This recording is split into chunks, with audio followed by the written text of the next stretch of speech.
Yeah, I think it's recording. Yeah. You actually If The red no- light's on now. Yeah. Is that so- good? Yes. Okay. That's the circle recording, I think. Like, I'm not very busy, that's why I was kind of Yeah, because I actually flip it that way so you can see what exactly you want. Okay. Even the lasers. And you can design just like that. Microdermabrasion, Okay. If it doesn't work, I'll just make you do it again. I have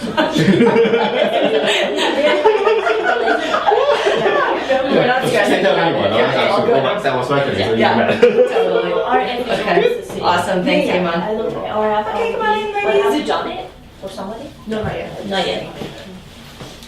Oh, it's too hot. You can move those around. We're gonna Yeah. close the door just because there'll be I services feel like going on. it may get a little hot in here, but So, how's everyone doing? Good. Yeah. You guys are doing well with your training and getting yeah, all yeah. accustomed to everything and simple? Yeah. Awesome. This is awesome. I forgot my jacket. Oh.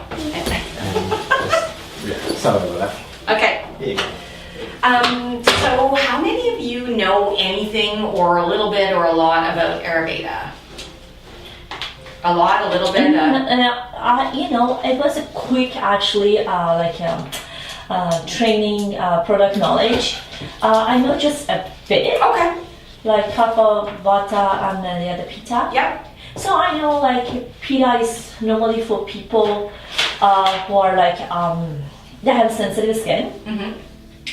and if I'm not mistaken, people like athletes that are like warm and they feel like what is kind of balance is related to soul and body kind of, and then it's kind of balancing those kind of people like they're like this. Yeah. And then what are people who are cold like tiny like me, and then again it's gonna balance it to become like more like warm, and the Pitta for people who are like a little bit like warm, more like chubby, and then they're, yeah, exactly, and then they're like they're quiet and don't talk that much.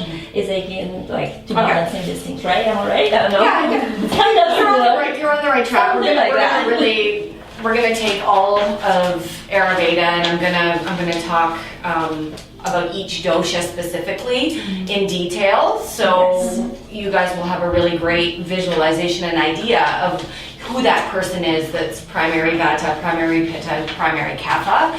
And be able to recognize that when your clients come in the room. So that's what's really important in incorporating all of these things into what we do, because it really helps us and guides us into choosing the best kind of treatment, the best approach to our clients, just the way we interact with our clients, as well as being able to retail to clients, because all of those things will be different in the different doshas, and it'll cause the person to to react differently. So it's important that it's actually a really great tool because it allows us to really read our clients and that way customize and deliver exactly what they need. But it also sets us apart because a lot of spas, will deliver, give a really good treatment and have nice products, but we have something that's different. So we go a little bit deeper. We dig down into, an Ayurvedic approach, but we also, and that means connecting the mind, the body, and the spirit, and how all of that, shows up in the skin. So it's what makes Pure and Simple unique. It's what kind of drives Pure and Simple. It can sometimes get lost, and especially when you're new, you're learning a lot of stuff. You're learning all the steps of all of the facials. You're learning all of these products and stuff like that. So then throwing something else in, can be, overwhelming, but it's actually such a great tool. And I'm going to make sure that by the end of the day today that you guys all feel very, not overwhelmed by the information, but actually just, confident in looking at clients and being able to say, okay, this person is talking this way and acting this way and their skin's reacting this way because of an imbalance in Pitta, Kapha, or Vata, and you're going to feel awesome going forward with giving those recommendations. So I'm going to start with the Vata page, and we're just going to break it down. There's a lot of information that's on these little slides, but I'm gonna actually expand on all of that as well to give you as much information as possible. So take notes, ask questions. I'll just start by saying that Ayurveda, kind of basically defined, is the science of life. It's the science of life, and the science of life is about finding balance so that an individual is healthy. Because when there's imbalances, that's where, you know, illness and disease start to manifest. So as it applies to us as skin therapists, it manifests in the skin. And you're gonna learn today, you know, where on the face the different doshas will kind of present themselves. So it's gonna be so easy for you to be able to look at someone's skin when you're doing the skin analysis and say, okay, this is pitta. So what do I need to do? I need to focus on, you know, this, and this. So it's gonna be really, you know, it's gonna be really informative, but it's important to know that basically what Ayurveda drives on, and it's very similar to traditional Chinese medicine in that it's all about finding blockages and imbalances within the body and the mind, finding those things and being able to find balance so the person is at peace. The constitutions are the doshas. So there's 3 doshas. We know there's pitta, kapha, and vata. Everyone has a little bit of all 3. So I don't know if you have ever done one of those dosha quizzes, but I'll get you all to, you know, when you go home tonight, get on the computer, Google dosha quiz, and do any of them that are on there. There's one by Banyan Botanicals that's really good, and it's like it's a questionnaire, multiple choice of like 50 questions that just ask you all kinds of questions about yourself. And when you answer them, it'll break down at the end what your percentage of each of the doshas is, and lifestyle recommendations. So it's just kind of fun to, you know, you all probably at the end of today will be able to say, okay, I think I'm this and I think I'm that, but it just gives you how much of each, because we all have all of it within us. So somebody that's completely balanced, we call tridoshic, and that means they have equal parts of each dosha, which means, because there's positives and negatives in all of the doshas. So what we're looking for is really trying to see where there's too much of one or too little of another to kind of bring it to the middle so that person has balance. Most people will have one primary dosha. Some will have like 2 that are kind of even, like you'll get people that are like, you know, almost the same amount of pitta as they are kapha or pitta as vata, but for the most population, and what we're working on here is looking for, you know, what's the primary dosha? Where are the qualities that really fit into which one of these things? So understanding Ayurvedic skincare is really how our skin is communicating with us. Because with Ayurveda and with traditional Chinese medicine, and just with our bodies in general, our bodies, what's happening internally as far as health is always going to be reflected in the skin. So we often say that the skin's a mirror to our internal health. And so it's not just about, you know, okay, you're not using the right cleanser or you need to switch this. If somebody has something chronic on their skin that keeps popping up no matter what they're doing, this is something that's going on internally. So this is our job to kind of give them some answers by asking the right questions and by observing. And this is where Ayurveda is such an awesome and useful tool, is that it really does guide us in the right direction to be able to let our clients know, okay, you know what? You know, there's a lot of inflammation in your skin. There's obviously some heat and inflammation internally. This is pitta. What do we need to do? We need to find balance. We need to cool it. And it's all about finding balance. And balance means taking something that there's too much of and doing the opposite to bring it close to the center, and the center is balance. So that's Ayurveda. Basically, when we talk about vata, we'll start with vata, just because it's the first on here. Vata is governed by air. So like traditional Chinese medicine, there's always elements that are involved in what's going on. So vata is air or ether. It's like the wind. So when we think of vata, it's people that are tall, willowy, very thin, cold, kind of like the air. You know what I mean? These people are very quick. They speak quickly, they think quickly, they move quickly. Like the air. Always kind of think about windy. So they can sometimes be, you know, kind of, you know, seem to be a little bit scattered. This is something that is very vata. They have very tiny features, small eyes, tiny noses, tiny mouths, very long, thin fingers and limbs. Cold, they're often cold because of a lack of circulation. This is the vata person. They're very quick to learn, but they're quick to forget because they're always thinking. So thinking. So yes, they're going to learn something, but then they're going to forget because their minds are always going from the next thing to the next, to the next, to the next. They're very enthusiastic and vivacious, very spiritual and creative, very easy and adaptable to change. This is something that's really a strong Vata characteristic, is that ability to change. So they're often great to be innovators because they're easy to adapt and to adopt new experiences because they love new experiences. They don't like routine. So Vata people don't want to just be stuck doing the same thing every day or using the same thing. So these are the clients that are going to come in and want, you know, something different every time. They want a different treatment, they want different products, they want something new. They don't want to just be getting the same super hydrating facial every time they come in, even though they may need it. So Vatas really are people that, when you think about the air and you think about the wind, they're very kind of ethereal, very spiritual. This is their strong point. Strong points in Vata is that, you know, they're someone that, you know, maybe angers very quickly, but also forgives very quickly. So it's that kind of, you know, quick, but really, you know, a sensitive person, but a very loving person at the same time.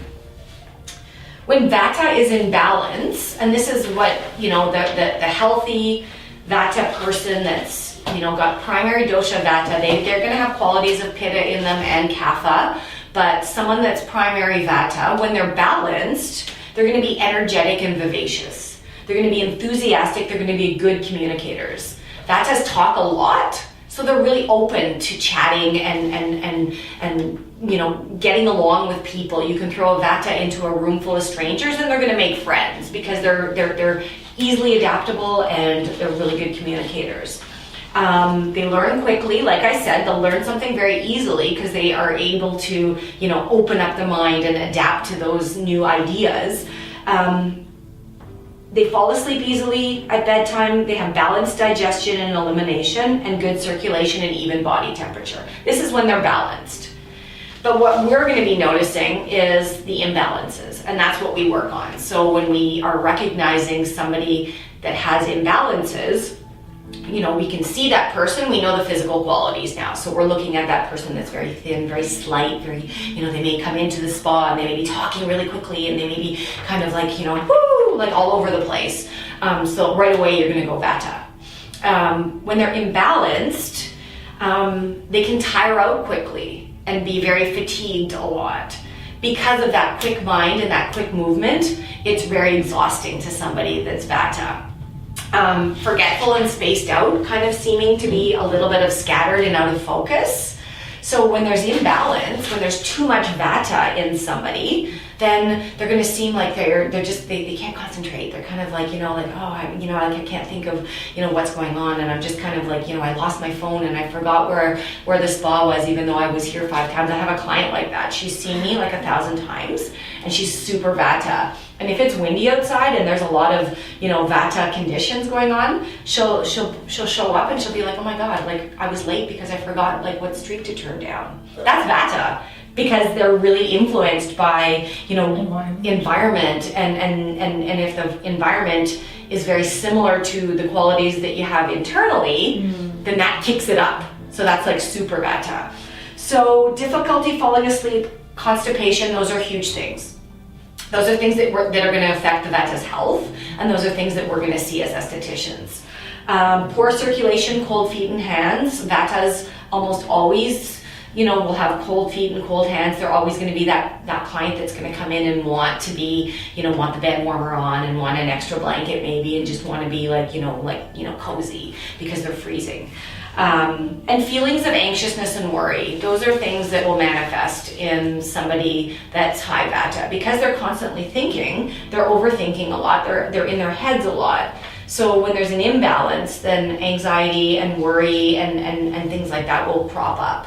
So this is where, you know, us being able to identify this person and the qualities in that person allows us to really deliver a great treatment, because you know your client, okay, she's really Vata, you know, she comes in, you can see that she's, you know, okay, she's imbalanced today, she's really like, you know, she's kind of frantic and she's speaking really quickly and she's moving really quickly and she seems kind of hyper.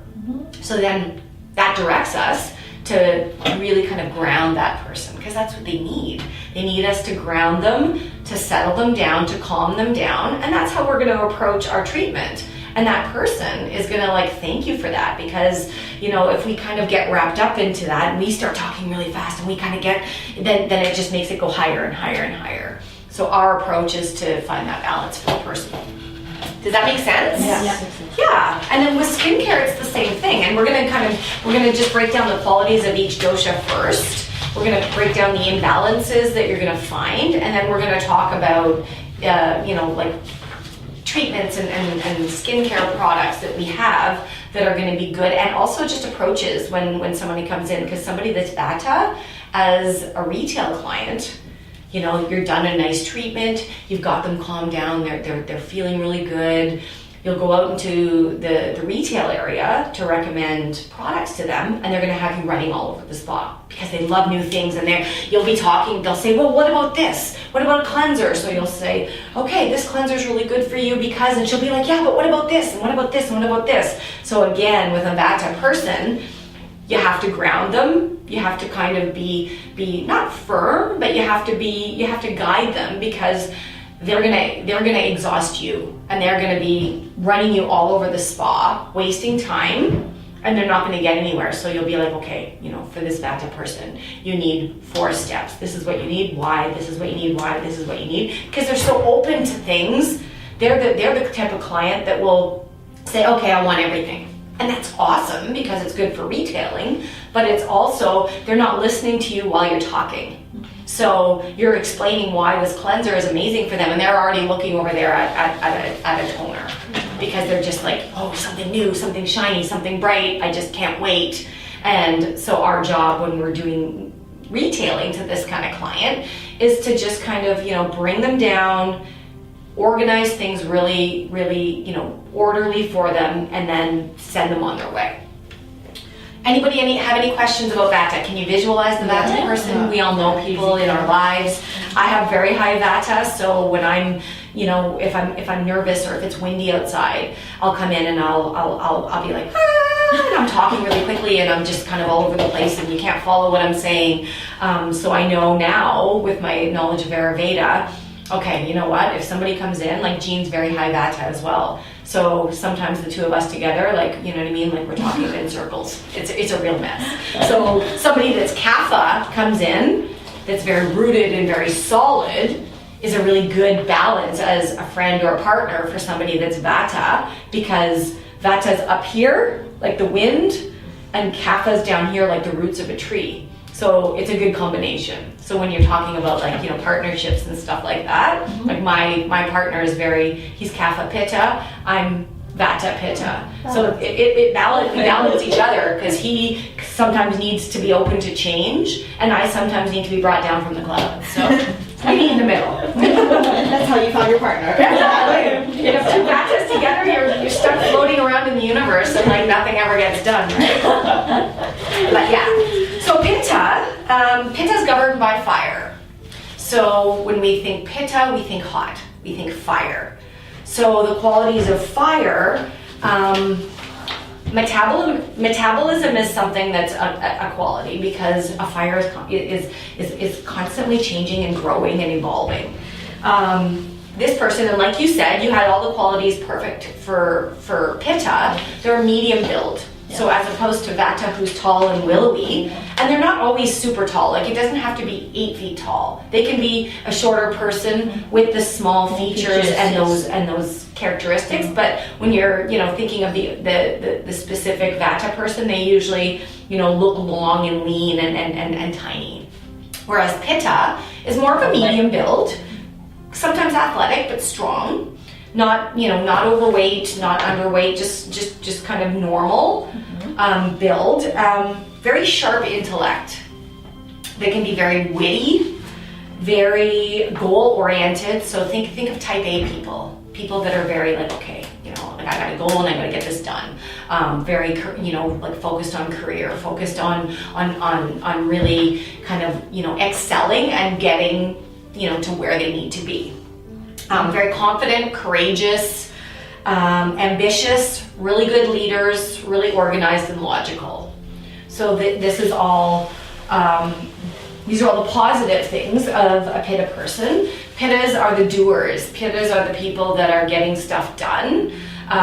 They really believe in fairness and in evaluating a situation before making any quick decisions. Whereas a Vata person, because they're so open to new ideas, they're going to be like, oh, okay, yes. Oh, okay, yes. They'll say yes to everything without thinking it over. Kind of like rash decision making, you know what I mean? Because they're just kind of like, oh, I like that, I like that, I like that, I like that. Whereas a Pitta, when it comes to what we're doing and when it comes to them in general, they're going to be more inquisitive. So they're going to want to ask you, well, okay, you say that I should do this treatment or I should buy this product. I want to know why. What's in it for me? What are the features? What are the benefits? And then they'll make a really sound decision because they need to weigh the pros and the cons before they make a decision because they're really focused on getting that goal. So when we see Pitta, did you have a question? Yes. So basically, Pitta person is a person who is more logical and serious. Yeah. Or can be angry as well because it's a fire. Yeah. Maybe they get angry easily. Yeah, right? that's where the imbalances are, Mm-hmm. and this is something that, and when I get to that, I'll tell you how it actually is really helpful in relieving people. Like I'm a very sensitive person. That's one of my my Vata qualities. You know, I get my feelings hurt really easily, and sometimes when somebody's snappy at you, especially a client or somebody, you know, they're having a bad day, and I would take it to heart. Now I'll look at them and be like, okay, that's Pitta talking. That has nothing to do with me. They're having a bad day. It's hot outside. They're hot. They're you know, they have so much pressure on themselves to succeed because this is something that Pittas are really, you know, like it's really goal focused. So, you know, oftentimes they'll take it out on you, but it has nothing to do with you. So it actually allows you to just kind of let it roll off your back because they're angry about something that has nothing to do with you, but you're the person that they're going to take it out on. You know what I mean? So Pitta in balance, when they're balanced, they're perfectionists. So they're type A. So they're really strong intellect. They're really good leaders. They're organized. They're fair. They're self-disciplined. They're really, you know, have a good, strong digestion. So, you know, they eat and they digest. They eat and they digest in a very healthy way. Whereas Vatas, because there's so much air, when you think of air, you think of dryness, right? So internally, when there's imbalance in a Vata person, they're dry internally as well. So that shows up on the skin, but it also shows up in the digestion. So that's where the constipation comes from. Things are not being eliminated really well. But with a Pitta, when they're balanced, really good digestion. So they need to eat regularly. So a Pitta will get, you know, I use the term hangry. We've all heard it, you know, you're hungry and it makes you mad. That's Pitta, because they need to eat. If it's an hour past when they should have eaten their lunch, you're going to see it. They're going to be like, oh, I can't do anything. Where Vatas can go all day and be like, oh my God, I forgot to eat. You know what I mean? I thought I was hungry a while back, but I'm okay. Pitta's like, no, now I need to eat. I can't do anything else because I'm going to like tear somebody's head off. And they have a really radiant, glowing skin. Really healthy, kind of almost like a goldish, rosy hue when they're healthy, when they're balanced. And we'll get into the imbalances because that's really important because tons of our clients have come to us because of a Pitta imbalance in particular. Inner peace and happiness is something that, you know, when a Pitta person is balanced because they're achieving what they're wanting to achieve and they're feeling good about it. But when there's imbalance, this is where the anger comes in. This is where that heat, so that fire, the circulation, like they're very prone to high blood pressure because they're trying to achieve something and they're so hard on themselves to get there. And we all know people like that, right? You know what I mean? Like, oh, you know, I want to achieve this in my career, or I want to, you know, like I have a goal that I need to get to, and I'm pushing myself and pushing myself and pushing myself. So that's where the fiery redness comes from. So rashes, acne, redness in the skin, cheeks, broken blood vessels, those are all things that we're going to see as estheticians that are very indicative of high Pitta. They can be workaholic because they're goal achievers, right? They're trying to get to that goal that they want to achieve, so they're going to put in extra hours of work, which means that they're not sleeping well, which is going to mean that, that stress, that internal stress and heat will cause them to potentially have the opposite of a vata with constipation. They'll have loose bowel movements because they're just, they're stressed all the time, and that metabolism is going crazy, so then they're just, like they're having, looser bowel movements, which is inflammation. Because redness means inflammation, we know this. They can be overly critical. They can be very irritable. They can get angry at you or angry at those around them because they're angry at themselves. And that's what we need to know when we're dealing with Pitta people, that it really, it almost always has nothing to do with what we're doing, but it has to do with the pressure that they're putting on themselves. They can be overly structured and rigid. This is something that, when a Pitta is imbalanced and they've got a goal to focus on, don't try to get them off track, because that'll anger them as well. And they can be very competitive and jealous. So, with anything, whether it's job, whether it's, even a Pitta person at the gym, they'll be the one looking over and seeing how fast you're running, and they're going to go run faster. And that's Pitta, because they're all about being the best. They're about achieving and being the best and getting there and doing. So those are the imbalances that you're going to kind of, in an overall view, see Pitta. Is that clear for you guys? Yeah, we're seeing red, we're seeing fiery, we're seeing kind of irritable, and these are the imbalances. Because when a Pitta person is balanced, they're very lovely, and they're super smart, they're good leaders, they're really good in business, because they're very organized and structured, and they can get stuff done.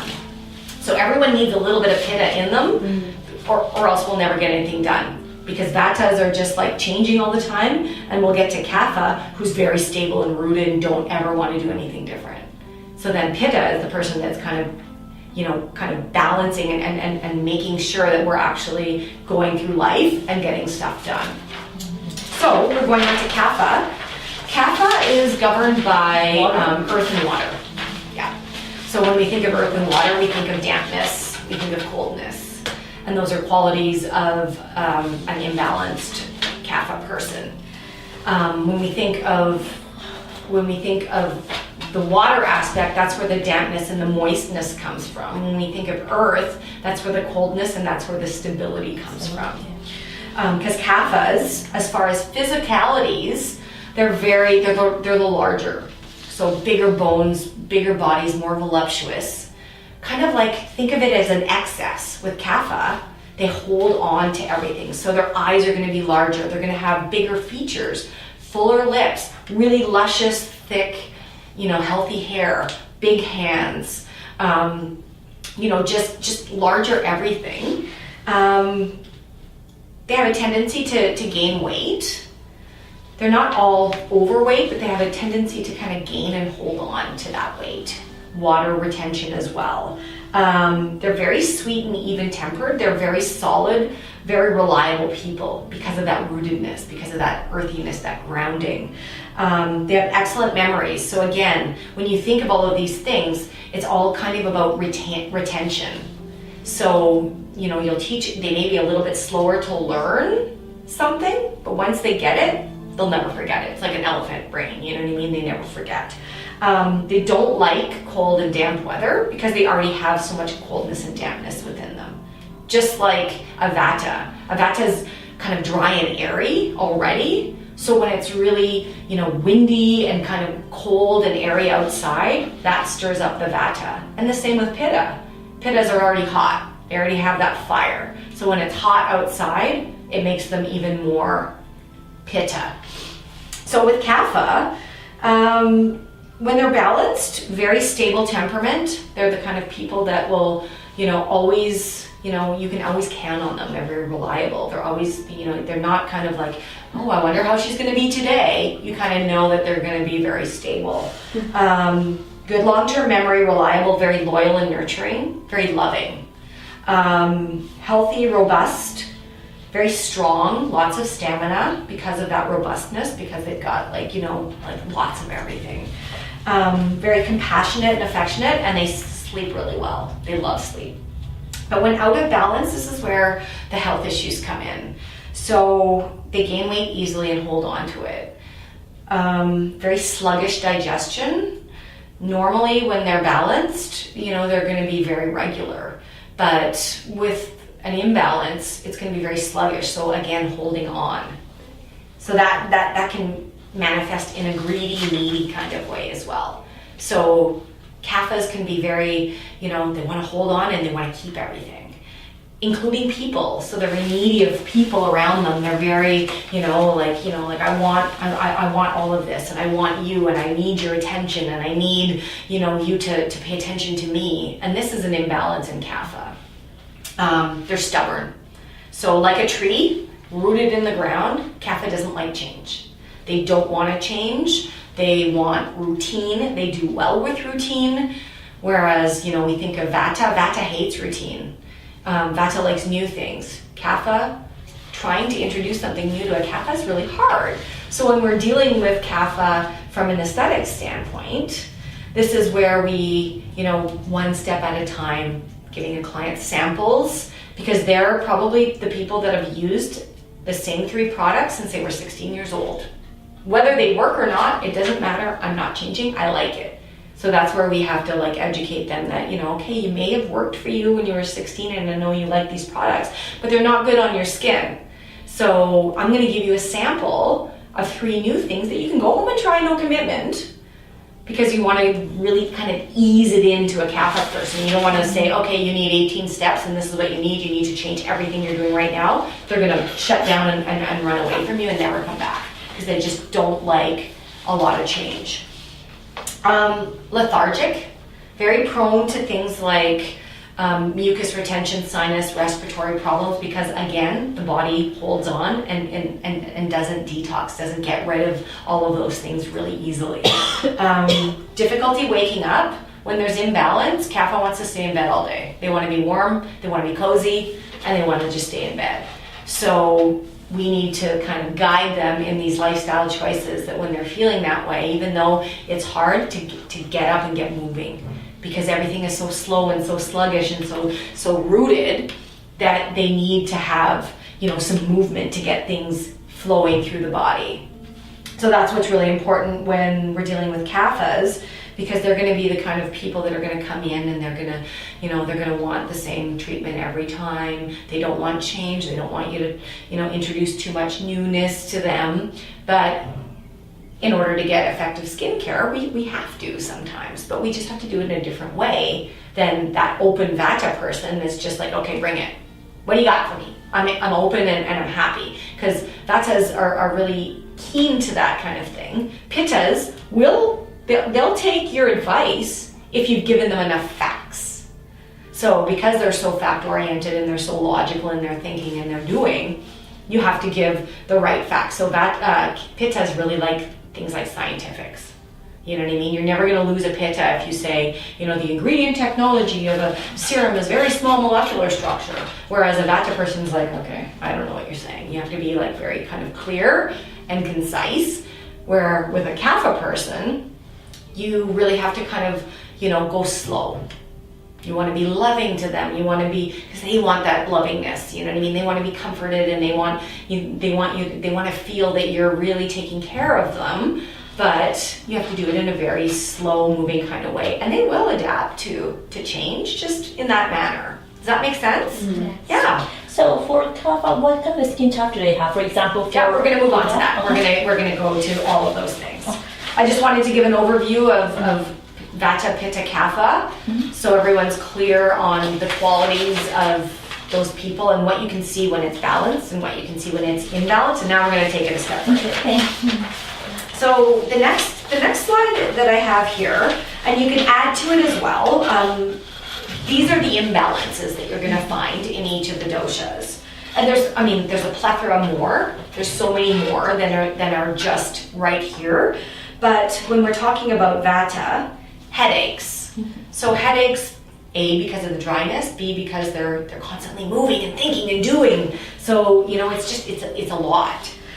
Dry skin, this is what we're going to see. We're going to see the dry skin. We're going to see roughness. And you guys can write this down, because I'm going to kind of expand on what we're going to see in the skin with all of these, in addition to these lists.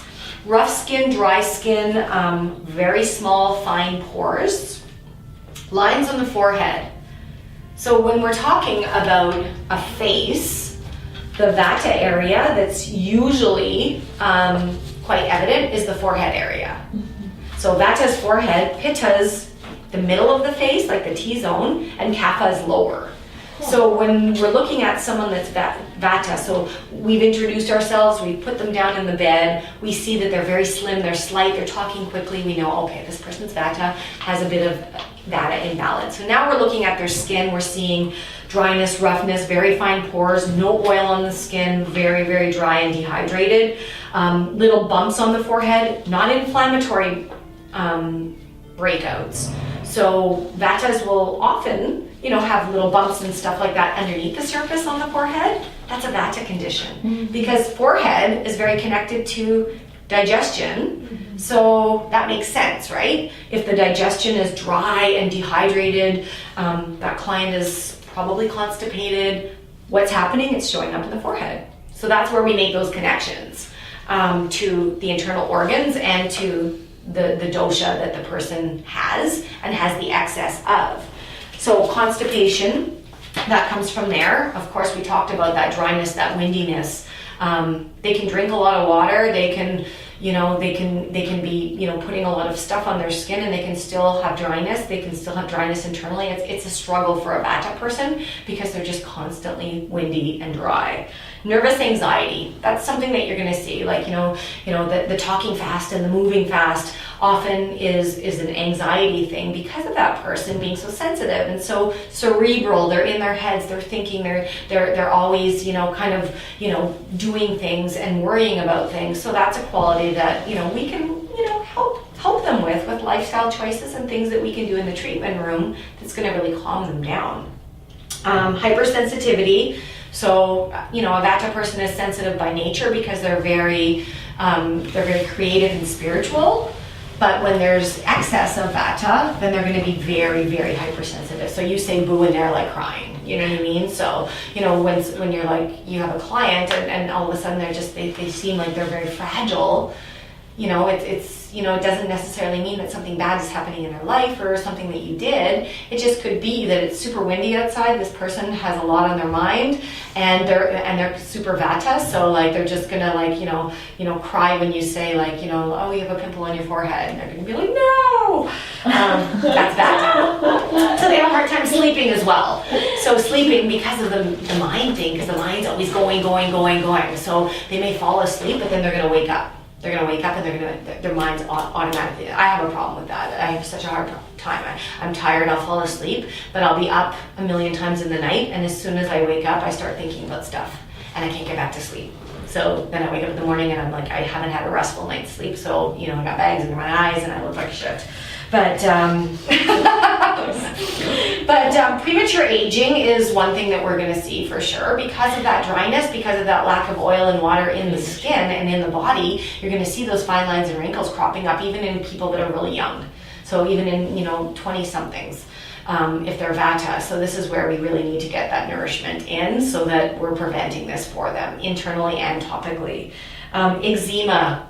That's another thing because of that dryness, because of, exactly. And thin skin. You can often see, capillaries, not necessarily broken capillaries, but you can often see capillaries and blood vessels through some of these skin because they have very thin skin. So this is something we can work on as well, helping to build up that barrier function of the skin for somebody that's vata. So for pitta, what we just talked about, so we know that pitta is fire, right? So what does that mean? Red. Yeah, like those angry pimples, broken dilated capillaries, rosacea.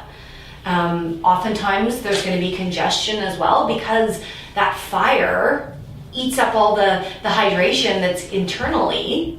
So there's going to be dehydration on the skin, so there could be blackheads mixed in with those red pustular pimples.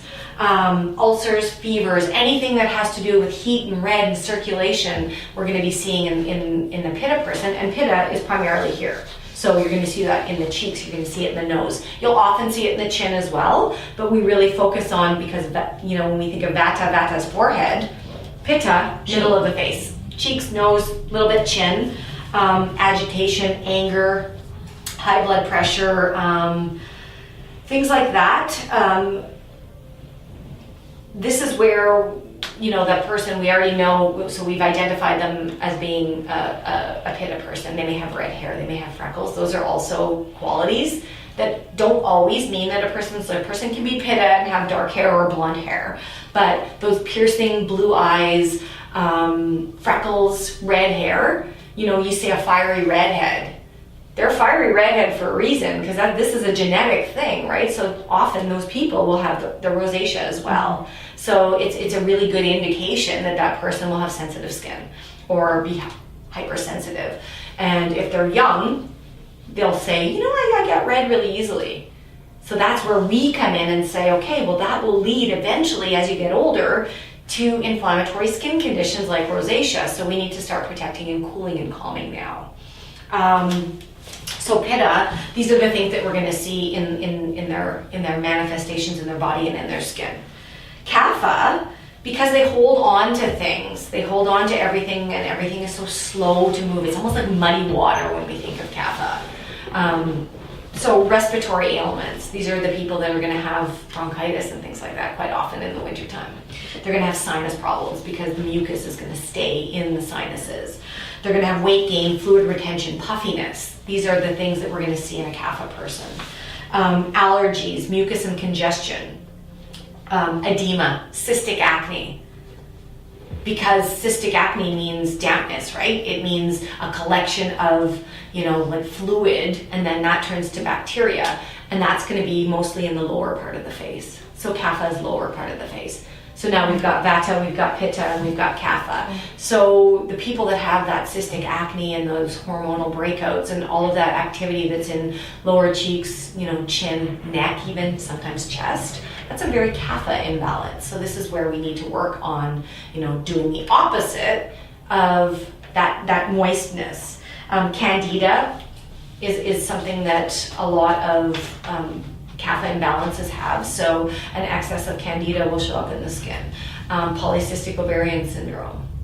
This is any kind of cyst internally, polycystic ovarian syndrome is something that we see a lot in here. So it's an indication that that person has dampness and wetness internally that's not moving, because that's what a cyst is. And it's going to show up on the skin in a few different things. Hair is one thing, hair and females with a lot of, facial hair on the lower part and that kind of thing. But those cysts, that cystic hormonal acne, because those cysts are affecting the ovaries, it's showing up in the skin, but that's a Kapha imbalance. So this is where we look and we say, okay, this person's kind of robust. They've got bigger bones. Their skin feels kind of cool to the touch. Big features. This is Kapha. This makes sense. So when we relate that back to our clients, they're pretty impressed, right? Because they're not just coming for a facial. We're not just putting a mask on and leaving the room and saying, okay, you need this cream. We're actually saying, you know what? You're breaking out down here. They're larger, cystic, more acne. What's your menstruation cycle like? Have you ever had an imbalance there? And they'll, chances are, say to you, yeah, I suffer with polycystic ovarian syndrome. And you're like, okay, that makes sense, because there's a lot of fluid retention in the skin, which means, that's translating to what's going on internally. So the client's like, wow, my esthetician is telling me this? I've never had this kind of experience before. And this is why knowing, we don't have to be experts in Ayurveda. If we are, that's all the better. But if we know the little bit of how to identify the different qualities in that person, how to identify the behaviors, and how to identify it on the skin, then we can really, really, guide them in the direction to getting the skin that they want. And that's what keeps our clients coming back, right? Because we're not just delivering a nice facial, we're actually giving them that connection between the body and the mind and the skin, which takes it so much deeper. So, to take it a little bit further, a little bit more ideas about imbalance that you can look for and that you can actually ask questions. And that's what's really important. So all of this information that I'm giving you in these handouts are for you to kind of, keep at your disposal, read them, know them. So when somebody says to you, they fill out their client form, or they're talking to you in a treatment, and they say, yeah, like, you know what I mean, I'm really constipated, and, I'm always thirsty, and my skin's really dry, automatically you're going to be like Vata. Or someone says, I'm hot all the time, and like, oh my God, my skin's always red, and I get all these like, bumps and red pimples, and I feel very angry, and I hate the heat. Then you're like, okay, Pitta. And then with Kapha, they're like, oh, I get all these cysts on the bottom of my skin, and like I just feel, I just don't have any motivation, and I'm feeling really kind of low. And if you look outside and it's, it's damp and it's cold, then that means that Kapha person is really feeling it. So it really helps us to get there for the client. So when we come to Vata, and I'm not going to go through every single one of these, but what we really need to take away from this is that the strength of Vata is that they're very creative and very spiritual. So these are the people that are going to, they're very open to what we do when we talk about, energy, and we talk about things like that, because Vatas are very connected to the universe that way. So they're very inspiration. They're very they're inspiring to others. They're creative. They're clear. They really love when we talk to them about open and new ideas. But when they're imbalanced, there's fatigue, and there's things like gas and constipation, sexual disorders, lower back pain, arthritis, and poor circulation are big ones. So that's going to manifest later in life. So that can come up as different diseases. They'll, often have cracking joints because of that thinness, because of that dryness. So those are other ways that we can identify, but those are also things that we can say, okay, this person needs, strength, and they need to maybe work on doing things that are going to strengthen their bones, or that are going to lubricate their joints because there's so much dryness. So this is just kind of a bit of an overview of a few more things than we've just talked about. With Pitta, the strength is leading. They're really good leaders. They're really good with fairness and organizing. So these are our business people, politicians, really good direction for a Pitta person to go in naturally. Whereas like the Vata person is really good at maybe like a life coach or a spiritual kind of counselor, things like that, or an artist. Those are what the Vata person is more kind of drawn to. So addiction problems, liver problems, high blood pressure, heart disease, those are all things that will manifest eventually with somebody that's high Pitta and doesn't find balance because of that blood pressure, because of that pressure they put on themselves. So there's going to be a lot of stress because they put stress on them. They're the overworkers. They're the type A personalities.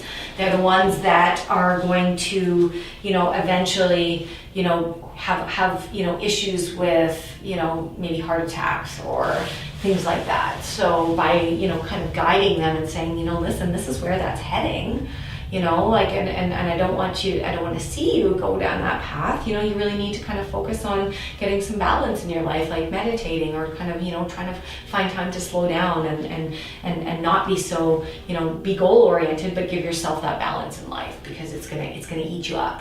It's showing in your skin now, it's gonna show in the rest of your body very soon. And then with Kapha, their strength is their physical stamina, because they're so strong, they're so rooted, they're so reliable, but they're also the people, when they're balanced, that are going to have the healthiest demeanor as far as skin, as far as bodies. Even though they're more robust, don't see that as always a negative thing, because their skin is going to be thicker, their skin is going to be more oily, their skin is going to age a lot slower than the Vata person who has, so much dryness. They will have lots of fluid, so their joints are going to be good, their movements are going to be good. But when it's imbalanced, it's all of those things with, congestion, but also with lethargy and with depression and with swelling and with, things like asthma, food sensitivities and things like that, because things are not moving. They're not able to detox themselves well enough. So this is just a little quickie here, just to talk about, the health taken to, the next level. These are the things that we want to look for. Like a client comes in and they write down on their form that they have heart disease, or they've had a heart attack. and you're looking at them and you're thinking, okay, this person's pitta, this person has red hair, or they have freckles, or they have redness in their cheeks, then you understand the whole picture. And that's what really is important about Ayurveda. It allows us to see the whole picture. So this is what Pure and Simple is all about, right? This is a holistic approach to skincare. This is not just lotions and potions. This is, mind, body, soul. This is, being able to look at a client and see, everything about them so we can really guide them in the right direction. And that's what makes it so, valuable to us. When we talk about, so if you want to go on to the next one, it's just a little bit more about the different doshas and how it manifests in the mental kind of capabilities. So with Vata, we've already said very creative, enthusiastic, adaptable, and inspired. That's when they're balanced. When they're imbalanced, they're very restless, anxious, spacey, disorganized, overwhelmed. They have a hard time making decisions. So that's something that we're going to see in the treatment room and in the spas, is somebody that has a Vata imbalance. They can't make a decision. So they'll say, like, I want new stuff. And then you'll go ahead and you'll say, okay, this is a cleanser, this is a toner, this is a moisturizer, but don't give them too much choice. So don't say, well, you can have this cleanser or this cleanser. You have to make the decision for them because they can't do it. They'll just be like, oh my God, there's too much, and they'll walk away and not buy anything. And we don't ever want that to happen, because then it's not helping their skin. But if you give a Vata too much choice, especially if they're already having a Vata imbalance, they're going to just be so overwhelmed with decision that they're just going to say, no, I can't do it. So with Vatas, you want to be very clear, very concise, but you don't want to give them lots of choices. You don't want to say, you might like this cleanser, or you might like this one. This is the qualities. Just pick one and tell them that this is the right one for them and move on. Does that make sense? Mm-hmm. Yes. And as I talk and as we talk about these things, you guys are gonna think about the different clients that you had in the past, and you're gonna be like, oh, okay, I know why she was like that, and and that's gonna help you go forward with our clients, because you're gonna be like, okay, now I know what to do, and I can see it. I can see that's why this person is this way. So you have all the tools to be effective at your retailing, be effective at choosing the right products for them, and just in your journey with your clients and developing that level of trust that they're looking for. And that's what's going to keep your clients coming and requesting you, is that level of trust. And when you know your client well and you show them that you know them well, that's where they feel safe. Doesn't matter what their dosha is, doesn't matter who they are. Mm-hmm. Clients want to know that they've been listened to, that they're being cared for, and that they trust you, that you're not just here trying to take their money, that you're actually here to get them results and to care for them. So Pitta people, of course, we know they're confident, they're motivated, they're passionate, but when they're in balance, they're going to be angry and critical, judgmental, aggressive, jealous, and snappy. So, a client comes in on a really hot day in the middle of the summertime, and you say hello to them, and there's somebody that you've seen before, and they're usually very mild-tempered, and you have a good relationship with them, and all of a sudden they're just kind of annoyed and irritated. You know what I mean? I always will be like, okay, it's a Pitta day today, and I know this person's Pitta, so it's not me, it's them. So you don't take offense to it, you just find a way to calm and cool them, because that's what they need. They need that balance, right? It's all about balance. They're the kind of people that will, in a retail situation, they're going to ask you a ton of questions, and they're going to question you. They're going to question you in the treatment room, like, what are you doing and why? And I read about peels. What's good about peels? And you'll say, well, peels are really good because of, and they'll be like, but what's that going to do? And they're going to question you, and they're going to question you. And that's where, sometimes you can get frazzled and be like, oh my God, this person's really they're being really mean to me, or they're being, they're really annoying me. It's just because they're Pitta, and they're having a Pitta imbalance. Mm-hmm. So they're really going to test you, and they're going to want to hear, because they don't trust you yet. Pittas are not going to trust you until they have all the facts. So that's where we come in, and that's where, with Vata, you want to be clear and concise and not too much information, because their inability to concentrate on one thing for a very long period of time is going to lose them. A Pitta wants that. They want as much information as you can give them. They're going to be happy to get it.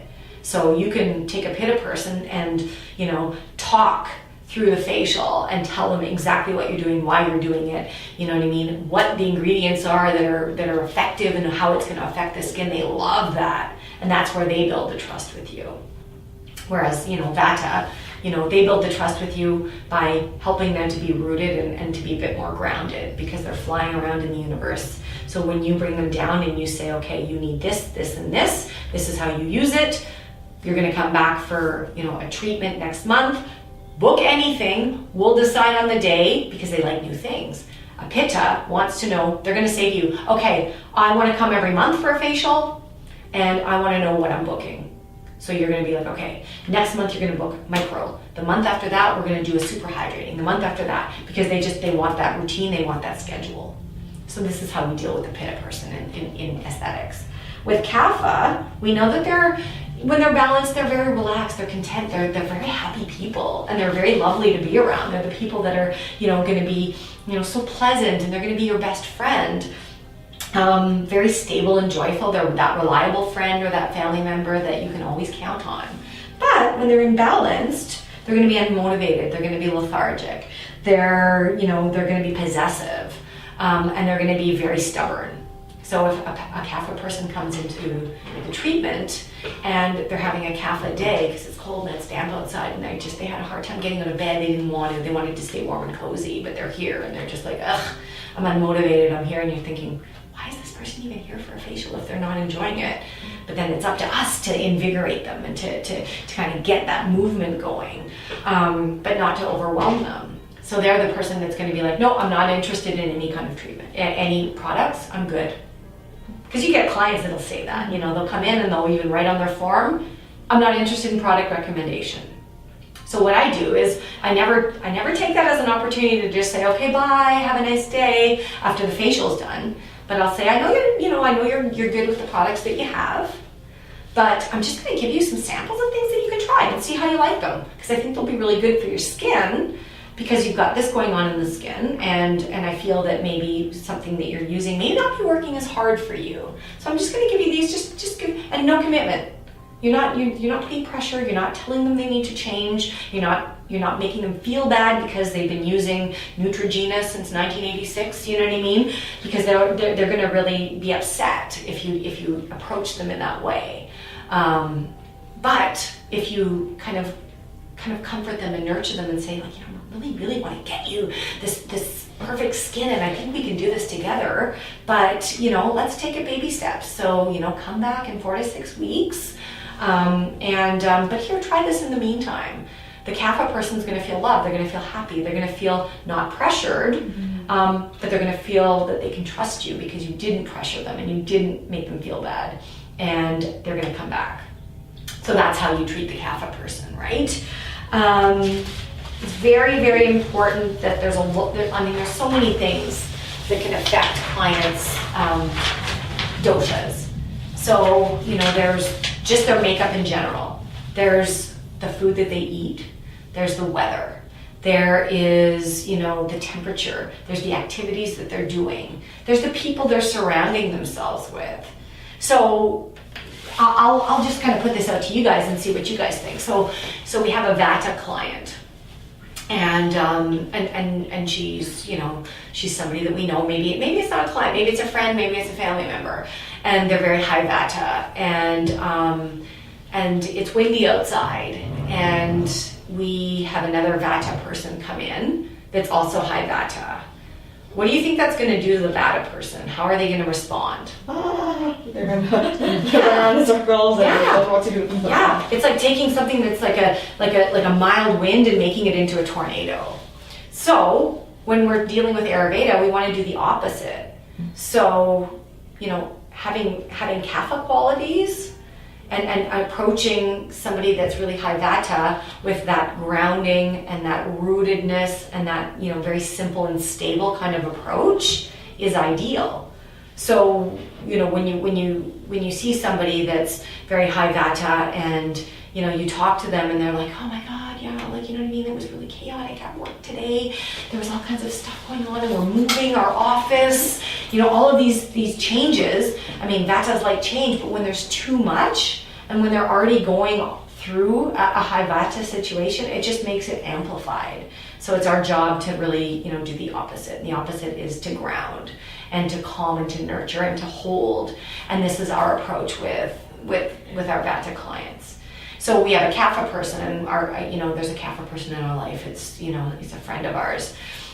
And you're meeting for coffee, and they come in and they're very sluggish, and they're just like, oh, I couldn't get out of bed, and I don't want to do anything, and I don't feel like going to work, and I'm just feeling really low, and I'm depressed. You know, what would be something that we could do as a friend or a therapist or you know, a family member to help to kind of bring that person up? Like, what do you guys think? To bring more Vata into their life. Yeah, exactly. Bring more Vata. So we want to bring them up, and we want to, you know, kind of, you know, help them to move and to change, because Vata is all about move and change. So we want to try to, like, just bring a little bit of that Vata into that Kapha's life to get them more motivated and inspired, and that's what they need. They're not going to do it if you don't push them to do it, but you have to lovingly push them. And then with a Pitta person, I mean, Pitta, because they're this kind of, you know, center of the universe, and they have all these good qualities, but when they're off balance, they're edgy, and they're competitive, and they're jealous, and they're, you know, they just, you know, they're snappy, and they're fiery, and they're hot. Bringing a little bit of that earth and that water in is going to help to stabilize them, but also helping them to lighten up a little bit from Vata is going to help to balance that as well. So having a little bit of both of those with Pitta is really going to help that Pitta person to be, you know, less fiery. So they're going to be a little drier, and they're going to be a little cooler, and they're going to be a little bit more, you know, open to change, but also a little bit more, you know, calm and easily, you know, like friendly and happy, because they can be really like, no. So it's all about balance, and this is what when we're talking about skin, it's all about balance in the skin as well. So when we have a Pitta person, because it's hot, what are we doing? Cooling, right? We're thinking cooling automatically. We're thinking calming, cooling, and hydrating. When we have somebody that's Vata, they're dry and they're devitalized, and they have, like, you know, signs of, you know, wrinkles, and their pores are so fine. They may be congested, but there's no oil on the skin. What's our approach? Rich oil, nourishment. We want to feed that person that's so slight and so willowy and maybe forgets to eat. Their skin is, you know, lacking. We need to you know, put as much as we can on them and in them. And then with that Kapha person, they're going to be over oily. They're going to be like, maybe like, you know, like wetter and more cystic. So what do we need to do? We need to dry that up. We need to be more astringent. We need to, you know, get more Vata in there, because there's just too much excess of everything. So we need to approach it in that manner. So lighter, drier, you know, more acidic even. And that's our approach. It's always the opposite. And that's what balance is, right? You know, taking something that's up here and something that's down there and trying to get to the middle. So when it comes to questions. Yeah. We have three kind of oils, Kapha oil. Yeah. Okay? So for people who, for example, let's say Vata, yeah, we have to use the oil for Vata or Kapha for Vata person. You know what I mean? Yeah. So it's kind of confusing. Vata is for Vata, or Kapha is better for Vata. Exactly. You know what I mean? It's kind of like, sometimes I think, which one is which? No, for sure. So when the way the oils are designed is to replenish an imbalance in that specific dosha. So when you're looking at Vata and you're seeing all of those things on the skin, like the dry skin and the rough skin and that kind of thing, so the Vata oil is for her. Okay. Because she needs that nourishment, because it's richer, it's got ghee, and it's warming, so it's going to be really good for that imbalance. Oh, okay. So the Pitta, same thing. Like, you're looking at them and, okay, you're seeing, okay, this person's Pitta. The Pitta oil is designed specifically for Pitta skin. Okay, I got it. Okay, that is my question. But that's a really great question, because that's where Ayurveda gets really, there's so many layers, right? So you can have somebody that is Vata, but they can have a Pitta imbalance. So you see their body and you're like, okay, and you see their demeanor, and they have all the qualities of a Vata, but you're looking on the skin's super red.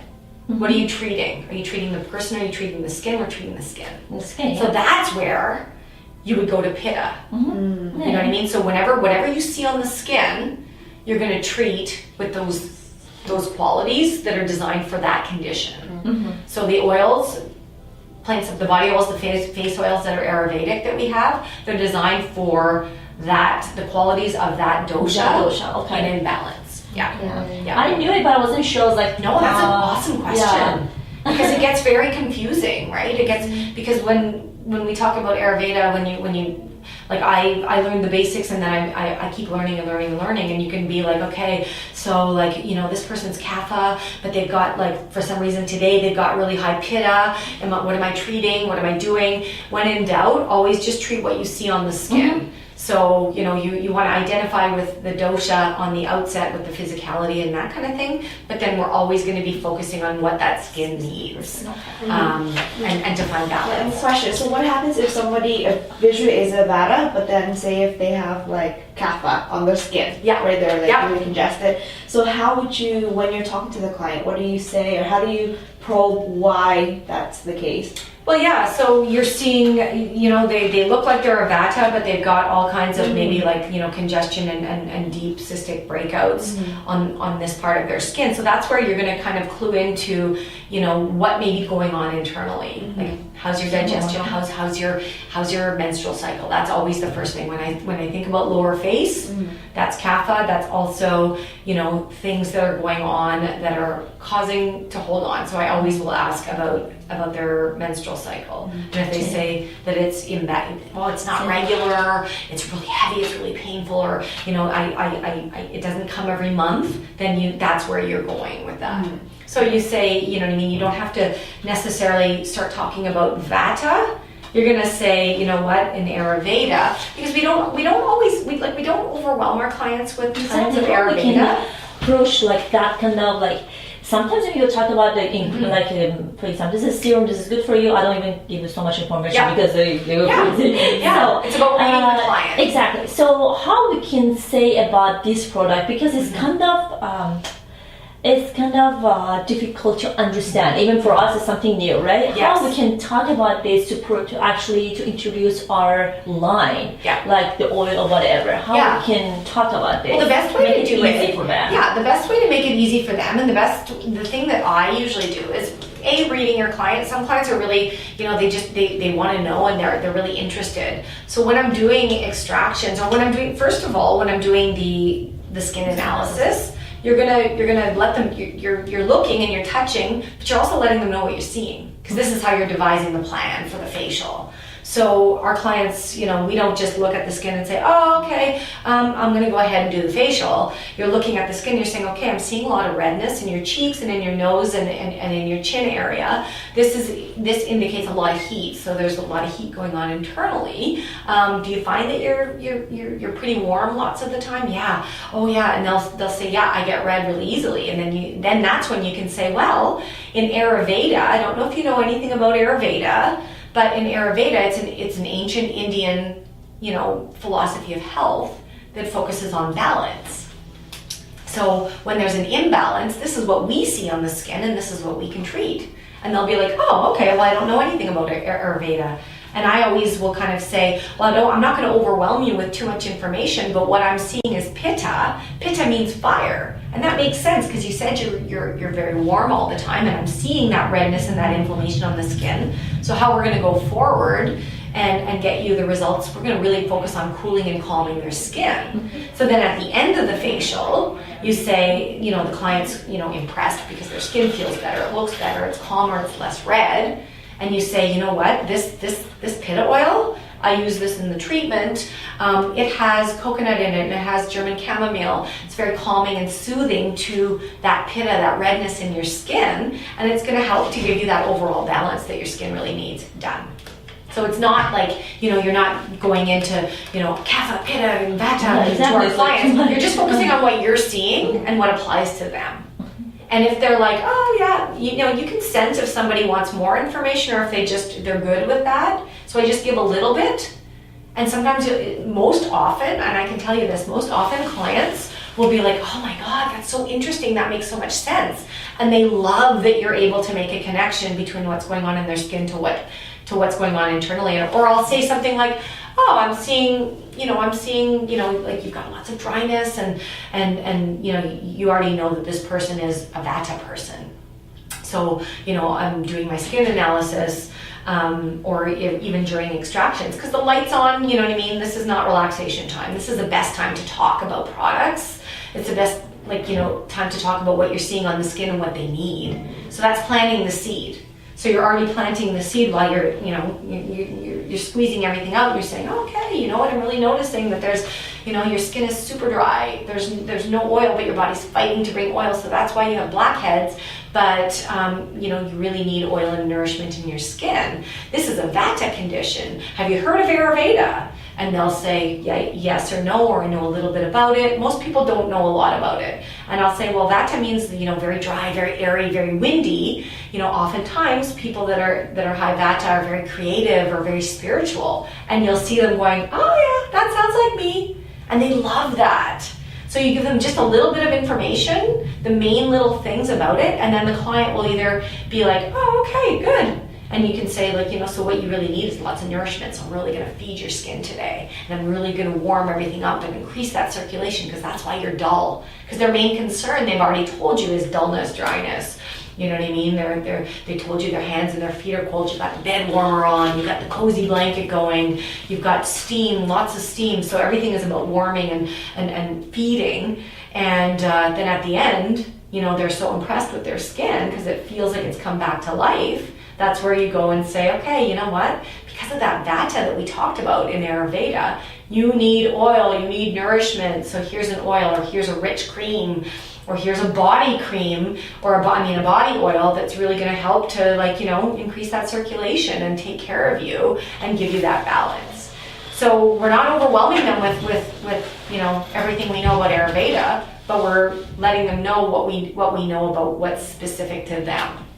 Okay, basically the oil actually treat the skin, as you said, right? Yeah. So it's just local, it's like topical here, right? Mm-hmm. Because it's not gonna be internal, because anyways, they're internally like this. Yeah. So it's gonna come back anyway. So if they don't use the oil, it's gonna come back, right? That's why with Ayurveda and with everything we do at Pure and Simple, we're always giving lifestyle recommendations too. Oh, okay, so the nutrition as well. Yes, we're talking about nutrition, okay. We're talking about supplements, we're talking, I'm going to give you oils and rich creams for your face, and that's going to really work on your face, but you really need to work on, exactly. The dryness internally. Yes, exactly. So you need to eat lots of oil-rich foods, and you need to eat warm foods instead of dry foods, and that's what we're going to get into right now, is the nutrition. Oh yeah, you're jumping ahead, and I love it, because you're excited, and you're already putting all the pieces of the puzzle together, and at the end, you're going to see how the nutrition and how all of these recommendations really are going to help our clients to get the results they're looking for. I have a question. Yeah. I'm just a little bit confused because yesterday I had a client. Yeah. He had a lot of acne around the forehead. Yeah. But I think his personality is Kapha. Mm-hmm. Okay, I'm really confused. Which oil should I treat it? I'm really confused. You're treating the skin. Okay. So don't get so wrapped up about the body. Okay, the body and the personality are helping us to identify mm-hmm. the kind of person that they may be. But when they're on the table, mm-hmm. you're treating the skin. So what you're seeing if you're seeing, whether they could be Kapha and they can seem that they're slow moving and they're big and they've got all of these big features, but if you see redness on that skin, that's Pitta. Pitta. So you're treating Pitta. You're not worrying about all of the other stuff. It's about the skin.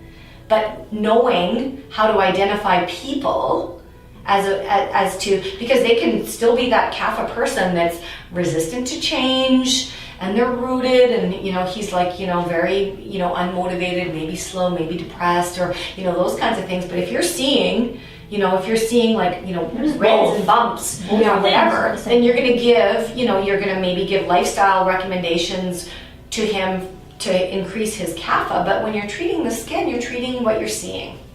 So that's across the board.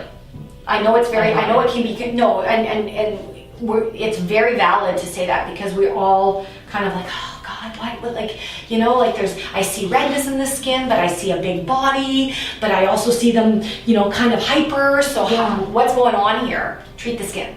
It's always what you're seeing on the skin. So when you're seeing redness on the skin, that's a pitta imbalance. So you're treating a pitta imbalance on the skin. But then you're treating the person as a whole.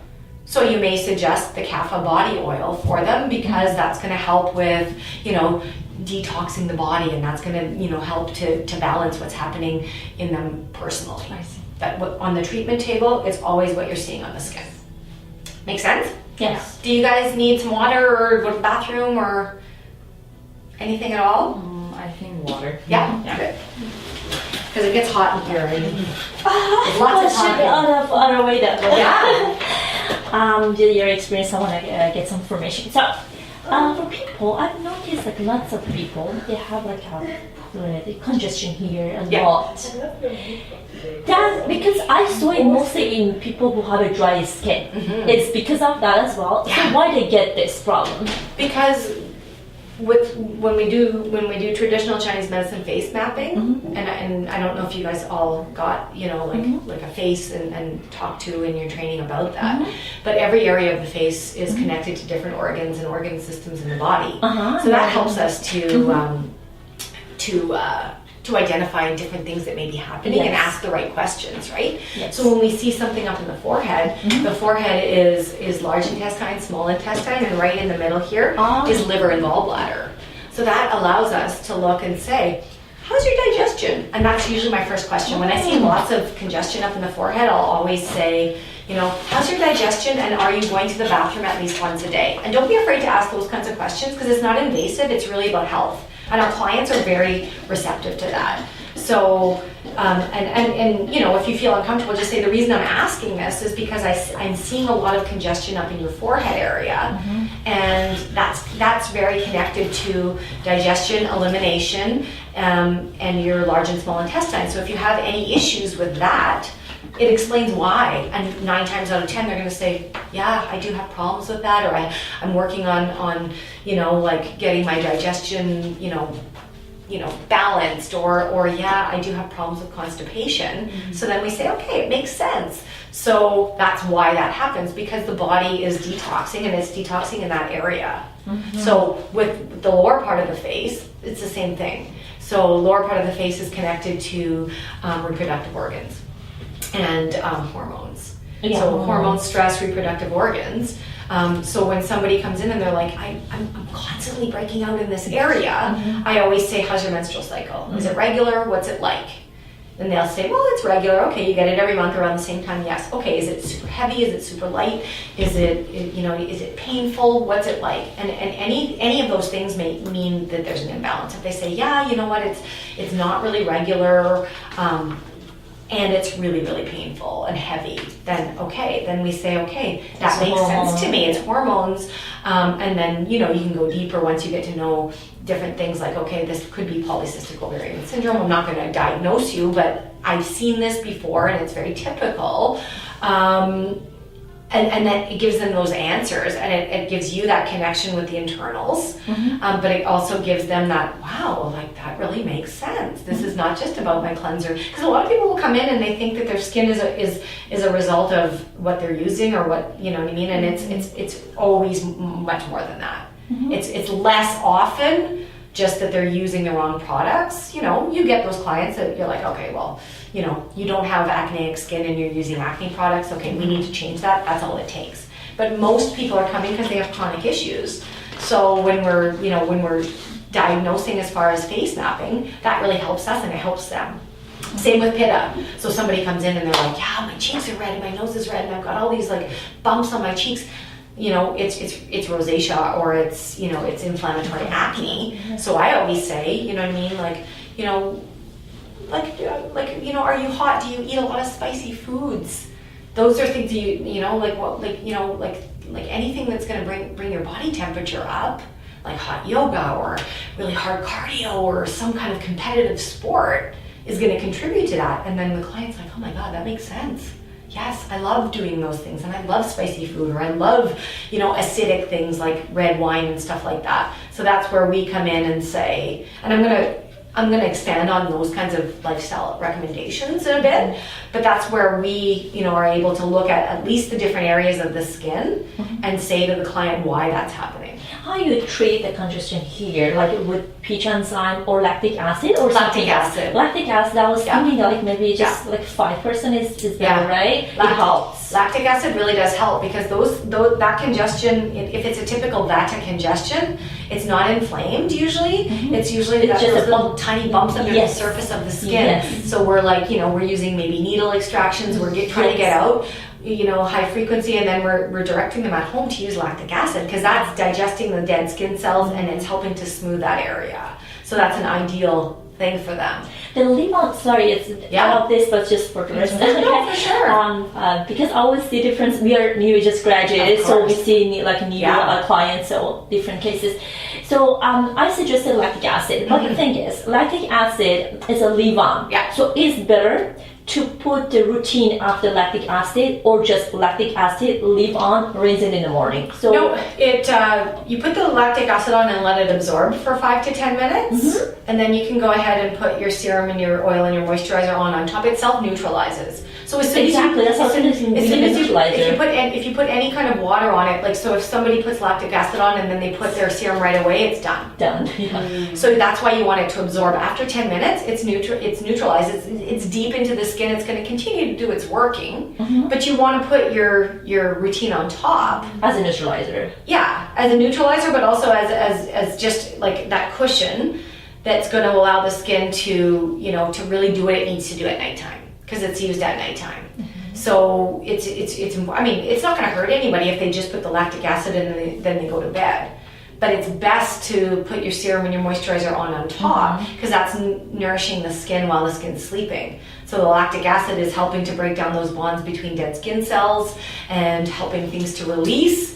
And the serum and the oil and the moisturizer are, allowing that movement because the body's, regenerating and detoxing and doing all of that good stuff while we sleep. So having that nourishment on there, it just helps to facilitate that much more effectively. So when they wake up in the morning, their skin's super smooth. And that's the beauty of lactic acid. Do they have to rinse it in the morning or it's just fine? Yeah, it's what they fine. would do. Yeah, Okay. it just kind of, goes away on its own. I mean, in the morning, if they're, cleansing, if you've directed somebody that they don't need to cleanse their skin, spritzing or some water is fine, but they don't need to, there's no need to wash it off ever. Okay. And even clients will say, oh, I feel tingling when I put the lactic acid on. You know what I mean? We let them know that's normal. Yeah. You know what I mean? That's normal, and you know what I mean? Your instinct is to take something like maybe cool water and put it on, but that's going to stop it from working.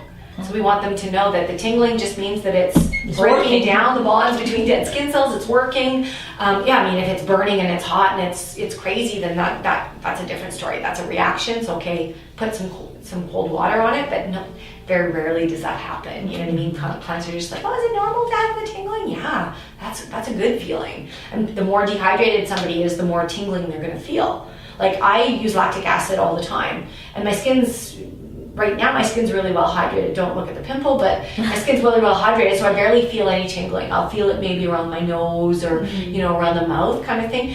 If you don't feel tingling, doesn't mean it's not working. It just means your skin's more hydrated. So we want clients to know that as well. When it comes to something like lactic acid, they'll be like, oh, I put it on and I don't think it's working. Why do you think it's not working? Because I don't feel anything. Okay, that means that your skin's building up. This is a good thing. Keep using it. It is working. But when people start using it initially, usually their skin's super dehydrated. So that's why they feel it, because the dehydration means there's cracks in the skin, right? So that product is actually penetrating quicker. So that's where the tingling comes from. So Thank you so that makes much. sense. Yeah, thank you so much. So you know what? I'm just gonna go for a real quick pee, and then we'll go on to like food and all that good stuff when it comes to the doshas. She's really water. She's very You're water too, yeah? I think I'm half, not really. I think I'm Peter and You're Kappa. Peter. Yeah. Yeah. I think because I feel cold all the time, I'm water, but in a way, I'm kind of, I think Pitta as well, because I'm like, I want this one, I want this. Yeah, I'm pizza and vata. Pizza and I think, Pitta and Vata, like me, I think similar, yeah. But I don't know. I think when she talks, it's like we're everything. Like there's a Yeah, little bit if of there is everything. everything, Yeah. if it's here, you got balance. Yeah, no, I'm not balanced. I'm just has everything, but it's all Yeah, but like I'm not kapha for sure. I'm not like this. I think I'm like mixing with Vata and Pitta. I'm not completely with. She's completely with Vata. I think we should take the quiz. Pita and But I think you're kapha. You're quiet, like more. Pita and kapha. Pitta and kapha. Yeah. But yeah, I think I talk too fast. I'm Vata, I know, and then I'm like.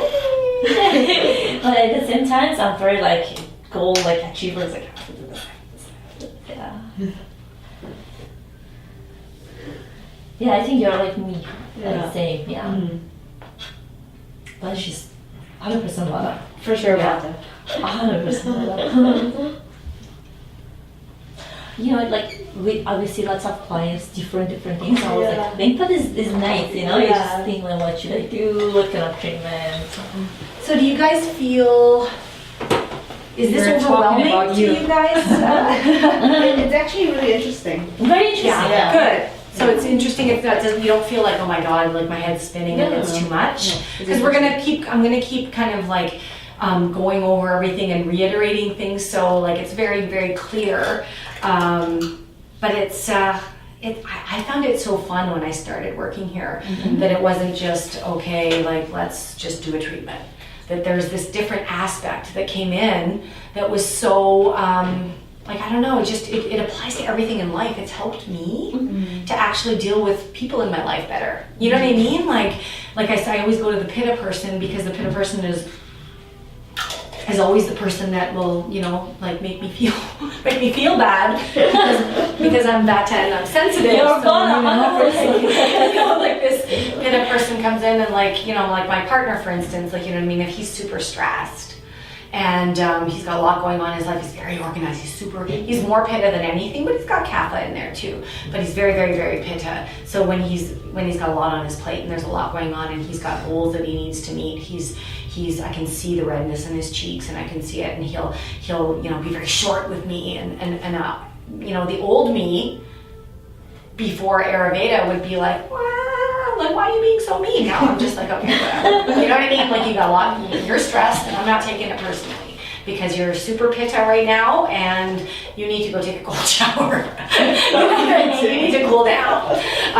So it's I just found it really not just helpful in career and in helping clients, but just in life, you know what I mean? Like people on the street, you know what I mean? Like, you know, I'm constantly thinking Ayurvedically because, you know, you're always coming across people. So you're coming across somebody that's like, you know, in front of you and they're kind of walking and they're slow and they're just very like blah and you're just kind of like, oh my God, hurry up. And then it's like, no, this person, look at them, they're bad. I mean, they're Kapha.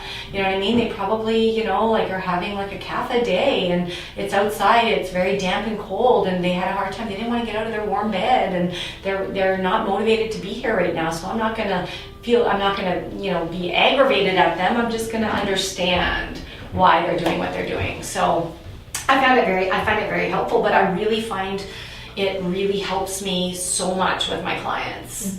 Like your clients, I can't tell you how, you know, I know like, you know, now because you guys are just beginning with the Ayurveda and you're learning and it's kind of like you're trying to remember all of these other things to talk to your clients about, never mind, you know, adding something new in. But once you get comfortable with, you know, all of the products and the treatments and that kind of thing, then that's when it's easy to kind of, you know, all I say when you're starting now, even if you just touch base with each client and let them know what you find as it relates to Ayurveda. You don't have to go into great detail. You don't have to recommend all this crazy stuff that is always about Ayurveda, but just starting to get you feeling comfortable with it when you're doing your skin analysis, just introduce it there. Introduce the concept. You know, Ayurveda, this is something that makes pure and simple, especially for brand new clients. Because I always like to kind of boast about what makes us so awesome. So a client comes in, they're like, it's my first facial here ever. And I'm like, okay, awesome, we're all natural, everything we use is all natural, but we really do a holistic approach to skin. And by that I mean we look at your skin and we want to find out what's going on beneath the skin that's causing what's going on, because we really want you to be able to recognize it and help yourself. And that really allows us to get you, the skin you want a lot quicker. So I'm going to be asking you some questions about things that is going to help me to develop the best treatment program for you. And clients are like, awesome. And then you say, okay. And then, they've opened that door and you can say, okay, now I'm seeing, with Ayurveda, this is something that makes Pure and Simple really unique. We really, we incorporate this ancient Indian, 5,000 years old philosophy of health. And it's all about balance. And when we see imbalances in the skin, which I'm seeing right now, there's a little bit of imbalance, and they know that they have imbalances because that's why they're there, right? Mm-hmm. And what I'm seeing is a lot of heat, because that's where that redness is coming from. And then you bring in pitta, and then they're like, oh my God, that's me. I really love it. Tell me more. And I always tell clients, okay, you know what? I think you're, and they'll say, well, what do you think I am? And I'll say, well, I don't know you very well, but what I'm seeing in the skin and what I'm kind of seeing with chatting with you, I feel like you're primary pitta, but there's some vata in here as well. But go home, do a dosha quiz, and I'll write it down on their little prescription card, with a star dosha quiz. Go Google it, do the quiz, it's fun. Next time you come in, we'll talk about what you found. And clients do it and they love it. They come back, they're like, oh, I did the quiz and you were right, I was pitta and I'm vata, and it makes so much sense and this is so awesome, and they really get excited about it. So don't feel like you're overwhelming them with too much information, but just kind of creep it in. And then they'll either be like, oh yeah, or they'll be like, yeah, I'm not, I've never had anyone say I'm not interested. But you can read from clients if they want more information, if they don't want any more information, and just go on those cues. But 9 out of 10 clients want the information because they find it very interesting that we're so knowledgeable, that we're not just, doing this treatment that feels good, but we're actually teaching them something. And when we teach them not just, okay, your skin type oily and this is what you need, we're actually teaching them how to care for themselves from head to toe, internal, outside. That's where they're like, okay, this was a different experience. This was a facial. This was so much more than a facial. And that's what keeps them coming back. So that's why I'm so inspired by it, because I just think it's simple, but it's complicated, but it can be so simple in helping us to diagnose, what the client needs, instead of just like, okay, well, you're telling me your skin's oily, because they're going to Sears or they're going to, Shoppers, and they're saying my skin's oily, and the person there is saying, okay, well, here's oily products. 9 times out of 10, their skin's not oily. Mm-hmm. Their skin's dehydrated. Their skin's over oiling, and they see oil on their skin, so they think, oh my God, I have oily skin, I need to use like 50 products that are about absorbing oil, so their skin's red and it's irritated, and they're like, I have sensitive skin. I'm like, okay, well, you don't really have sensitive skin, and you don't have oily skin. You're making yourself sensitive because you're using harsh products. You don't have oily skin, you have dehydrated skin. So let's change this around a little bit and we'll get you there. And they're like, oh my God, this is so awesome. And it's just doing what we do, right? Yeah. All right. So what are we doing time-wise? Cool.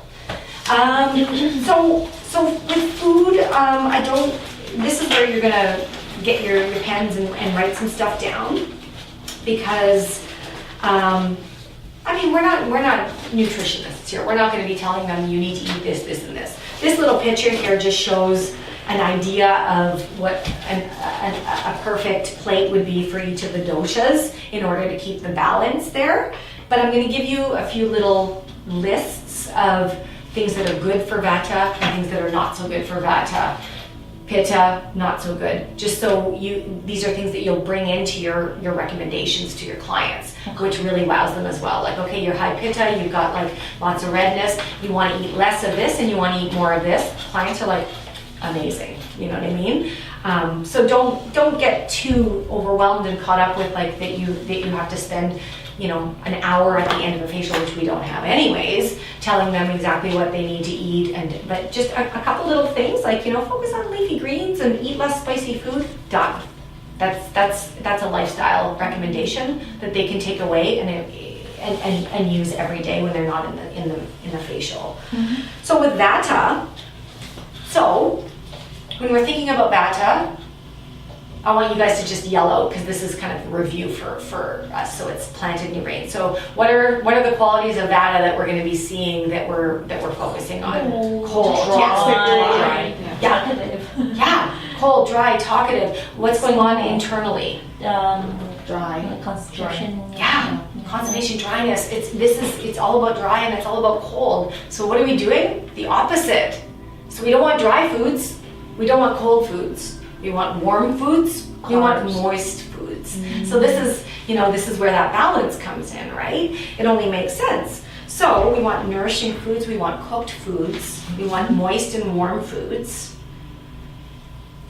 And these are all the things that we want to kind of guide them in, because oftentimes, a Vata will come in and they'll be like, I'm on a raw food diet and all I eat is salads, and you're like, okay, that's cold, and that's like, this is not good. It's healthy, but not healthy for you. So you need to eat soups and stews and things that are very like a little bit heavier, a little bit oilier. You want to incorporate olive oils and good fats like avocados and nuts and things like that, because those things are things that are going to lubricate that dry internal.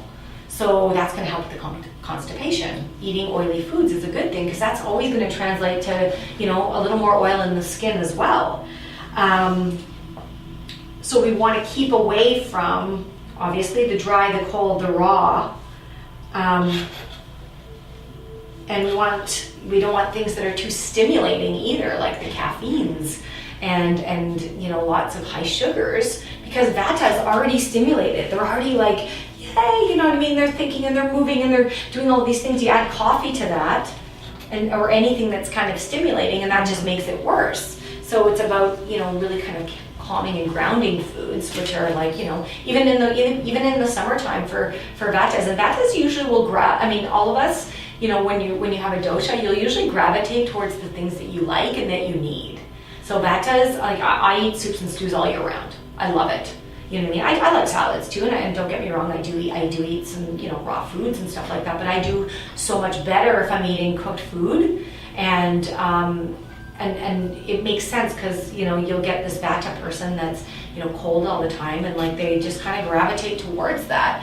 But someone told them that the raw diet is best for health, so they're trying to force themselves to eat sushi and salad every day, and that's just not helping.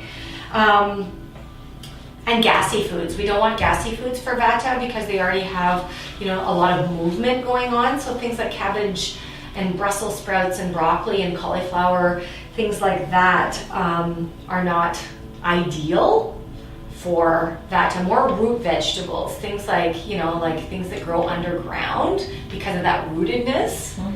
That makes sense, right? Because we want something that's more kapha, earthy, you know what I mean? So that's, that's really good for the Vata person. When it comes to flavors, and this is something that's kind of important, because it's kind of a traditional Chinese medicine, but also an Ayurveda approach to health. So when we're talking about a Vata person, we want sweet foods, salty foods, and sour foods. And there's a reason why. So sweet foods really help to calm nerves, and they build tissue. So when we're thinking about sweet, we're thinking of things like milk, grains, fruits, natural sugars. So not your typical sweet like candy or cake, but tropical fruits, really good. Dairy products, milks have a natural sweetness to them, grains have a natural sweetness. These are all things that are good for a Vata, because of that ability to calm the nerves and build the tissues. We want to stay away from spicy, bitter, and astringent. No, it's spicy. Spicy, yes. Spicy is something that is good because it can warm up a Vata, and it's kind of got that gray area, because sometimes spicy can be too stimulating, and that's the only reason why. But spicy is something that I think, mild spice. Yes, exactly. But bitter and astringent are two things that you definitely want to stay away from with a Vata person, because bitters, it lightens things up and it detoxes. And a Vata person doesn't need lightening up. They're already too light. They're already floating away in the air. They're already windy and dry. So when it comes to bitter things like kale and dandelion, herbs and things like that, not ideal for a Vata person. The same with astringent. Astringent absorbs and dries. So if they're eating something like, you know, beans and raw fruit and raw vegetables, those are astringent qualities and astringent foods, and those are going to dry a Vata person up even more. So if we tell them, you know, listen, you know, you're already dry, and these foods are actually drying you up even more, so let's focus on these things, these salty, these sweet, these nourishing. Like salty foods actually help to stimulate digestion and lubricate tissue. So that makes sense, right, with a Vata person, because they need that lubrication and they need that digestion to be stimulated sometimes because it's so dry in there, nothing's moving, so that's where the constipation comes in. And sour helps to increase mineral absorption. So things like lemons, like citrus, like lemon water in the morning, yogurt, fermented foods, those are all sour foods, and those are really good for somebody that needs, you know, that mineral absorption, because they're a Vata person. If they're constipated and they're super dry, then that depletes their energy. That also, you know, stops mineral absorption, so they may be undernourished. So that manifests into a whole bunch of different issues. Does that make sense? Yes. So we see the Vata plate, and we see, you know, half carbs with ghee clarified butter. This is something where those good fats come in. This is something that's amazing on the skin, but also internally for a Vata person. So half the plate has all of that, which is very kind of heavy and nutritious and nourishing. Cooked vegetables, and we want to kind of stay slightly away from those gassy vegetables. And then protein. You know, we want a quarter protein. We want, you know, things that are a little richer or better for a Vata person, like red meats and things like that, because they need that. They need that heaviness. And mildly spicy, not overly spicy. Mildly spicy is good because that's going to warm things up without being too much, without depleting. When it comes to Pitta, what do we think with Pitta? Because we know Pitta is hot and fiery. What do we need to approach with? Less spice. Yeah, calming, cooling, less spicy. Or raw vegetables. Exactly. That's where the raw and the sushi and the things like that come in, because those things pull the system down. And because raw vegetables and things like that take a lot more work to break down, Pitta has a fast metabolism. So they do well with having to work to, like, you know, get through all of those raw vegetables. So cooling things that are less acidic and more alkaline, really ideal for a Pitta person. We want to stay away from the stimulating things again, because stimulating, that person's already got high blood pressure, they're already kind of like, you know, stressed and things like that. So when we're adding coffee or stimulating things that just amplifies the Pitta. Red meats, barbecued and fried and really hot foods, not ideal because they're already hot. Mm-hmm. So we want the sushis and the salads and raw vegetables, algae, things like that are really, really good for, you know, calming, basically putting out the fire. This is our approach. Things that are very water rich, like cucumbers and melons, things that have a sweetness to them. Melon is really good, like a cantaloupe or like, you know, like a honeydew melon, really good for Pitta because it has a sweetness, which is good for Pitta, because of that ability to calm the nerves and build the tissue. But it also is very water rich, which is very cooling. Bitter things are really good and pungent things are really good for Pitta. Bitter because of the detoxing and the lightening up. So oftentimes that abundance of congestion and redness, the skin needs to be detoxed. So that's, you know, something that the bitter foods will do.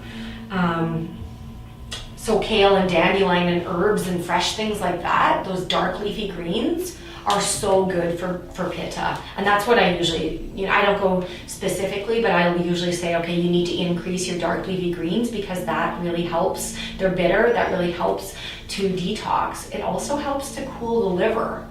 So the liver is something that gets overheated easily, and that's where anger comes from. That's where, you know, aggression and things like that, and that's where that heat comes from. So if they're detoxing the liver and they're calming and cooling the liver, that translates to a calmer skin as well. And pungent. So pungent things that stimulate and balance a digestion and a metabolism. So, Pitta often will, if they have a really good metabolism, but things like garlic and herbs and things like that can be helpful. We don't want the spicy and the salty and the sour so much for pittas. Spicy for obvious reasons, it heats things up. So when someone says, yeah, I put hot sauce on everything that I eat, you say, okay, well, this is contributing to the redness in your skin. It's the same person that might say that they do hot yoga 5 days a week and they're wondering why they're red. Some people just don't make that connection. They just think my skin's red, it's always been red. Okay, well, I had a client who had she had a Vata body, but her skin was so pitta, it was unbelievable. It was red, it was bumps, it was pimples everywhere, mostly here. But I said, okay, well, what's going on? What are your activities? What are you doing? You're doing things that are heating you up, because I saw heat. And she said, I do hot yoga 5 times a week. I love it. And I was like, okay, well, hot yoga. And you never want to say to somebody, no, don't do that. I always kind of gently say, hot yoga has so many wonderful health benefits, but because you are prone to redness and heat, you want to do something that doesn't bring on that heat. So try regular yoga for 2 weeks. Don't do any hot yoga, just do regular yoga, because the yoga is going to be good for calming the mind and the body as well, and not increasing that aggression, but the heat is not going to be added. And come back and let's see. She came back, she's like, oh my God, her skin, unbelievable. She's like, I can't believe it. She goes, it makes me sad because I love hot yoga, but my skin looks so much better and feels so much better that I'm going to do hot yoga 1 day a week, and I'm going to do regular yoga the rest of the week. So, you never want to say to somebody, okay, well, you love spicy food, so never eat it again, because this is a negative connotation. We want to say, okay, life's to be lived. This is my line that I tell everyone, life is short, we want to live and we want to do the things we like to do, but just be mindful that when you're putting hot sauce on everything that you eat, that's contributing to what's going on in your skin, so then you can make a conscious choice. So if you're using spicy food, have something that balances it. Have something cooling on the plate as well, like a cucumber salad or something like that, that at least is going to kind of buffer that heat, so they're cognizant and they're mindful of what's going on. And because we never want to be dictatorial, you know what I mean? This is not our approach here. We're loving and we're nourishing up here and simple, and we nurture our clients, but we want to educate them, and we want them to understand that these lifestyle things that they're doing, eating, doing, exposing themselves to, are all things that are contributing and can contribute to the demise of their skin. And those clients that are there, that they want results, right? This is why they're here. Sometimes they don't want to hear that they can't smoke and lie out in the sun, but this is life, right? Oh, I'm sorry to tell you, but you're smoking and drinking red wine every day and lying out in the sun. This is why your skin is doing what it's doing. So it's your choice, So that's where, the food things that when we tell our clients, you're oh my God, you got so much heat already, you don't need that hot sauce. Focus on, cooling foods, and that's going to help you. Give yourself a test. Just do it for a week. Try not to eat hot sauce on anything for a week, and focus on things like, water and raw foods and salads and things like that, and see how you feel. I can guarantee they'll come back and say, oh my God, what a difference it's made. So kapha, so we know kapha's heavy already, right? Kapha's heavy and it's wet and it's slow moving. So what do we need to do? Less carbs. Yeah, we need to lighten it up. We need to, kind of bring those astringent things in, and we need to dry things up as well. So with Vata, things like popcorn and crackers and stuff like that, not good, because that's dry. But things for kapha, those things are awesome. Like, things that are going to dry up some of that moistness that's going on internally in the skin. So we want dry, we want warm, but we want lighter. It doesn't always have to be 100% raw, because remember, kapha's got a cold quality to it. Okay. So they like warmth, not it doesn't have to be super, super hot, but we want stimulating as well, because that's going to help to get things moving, because they're so stagnant, they're so lethargic. Bitter, astringent, and pungent are all good qualities for those obvious reasons. I mean, bitter is really good for detoxing and lightening up tissues. Astringent absorbs and dries. and pungent helps to stimulate the digestion and metabolism, which is extremely important for kapha people. Dairy, red meat, and oils are not ideal for a kapha person, and that makes sense. I mean, dairy is very mucus forming, so for somebody that needs to hold on to stuff more, like the vata person, dairy's good. But for someone that's already, got a lot of mucus and a lot of excess in the body, we don't want that. And that's usually one of the first things I'll tell somebody that's very high kapha, that has those big cystic acne kind of accumulation on the lower part of their face. Start with cutting out dairy. It's not easy to do, but start with just being very mindful of how much dairy you're eating, and see how your skin feels and your body feels. And they always come back saying, oh my God, it's not easy because I like cheese and I like, and then I always will give them substitutes. You know what I mean? If you eat cereal or you like milk, try nut milk, like almond milk or cashew milk. If you like, cheese, well, eat, a little bit of feta cheese. It's not as like milky as regular cheese and things like that. You know what I mean? It makes a big difference for the kapha people.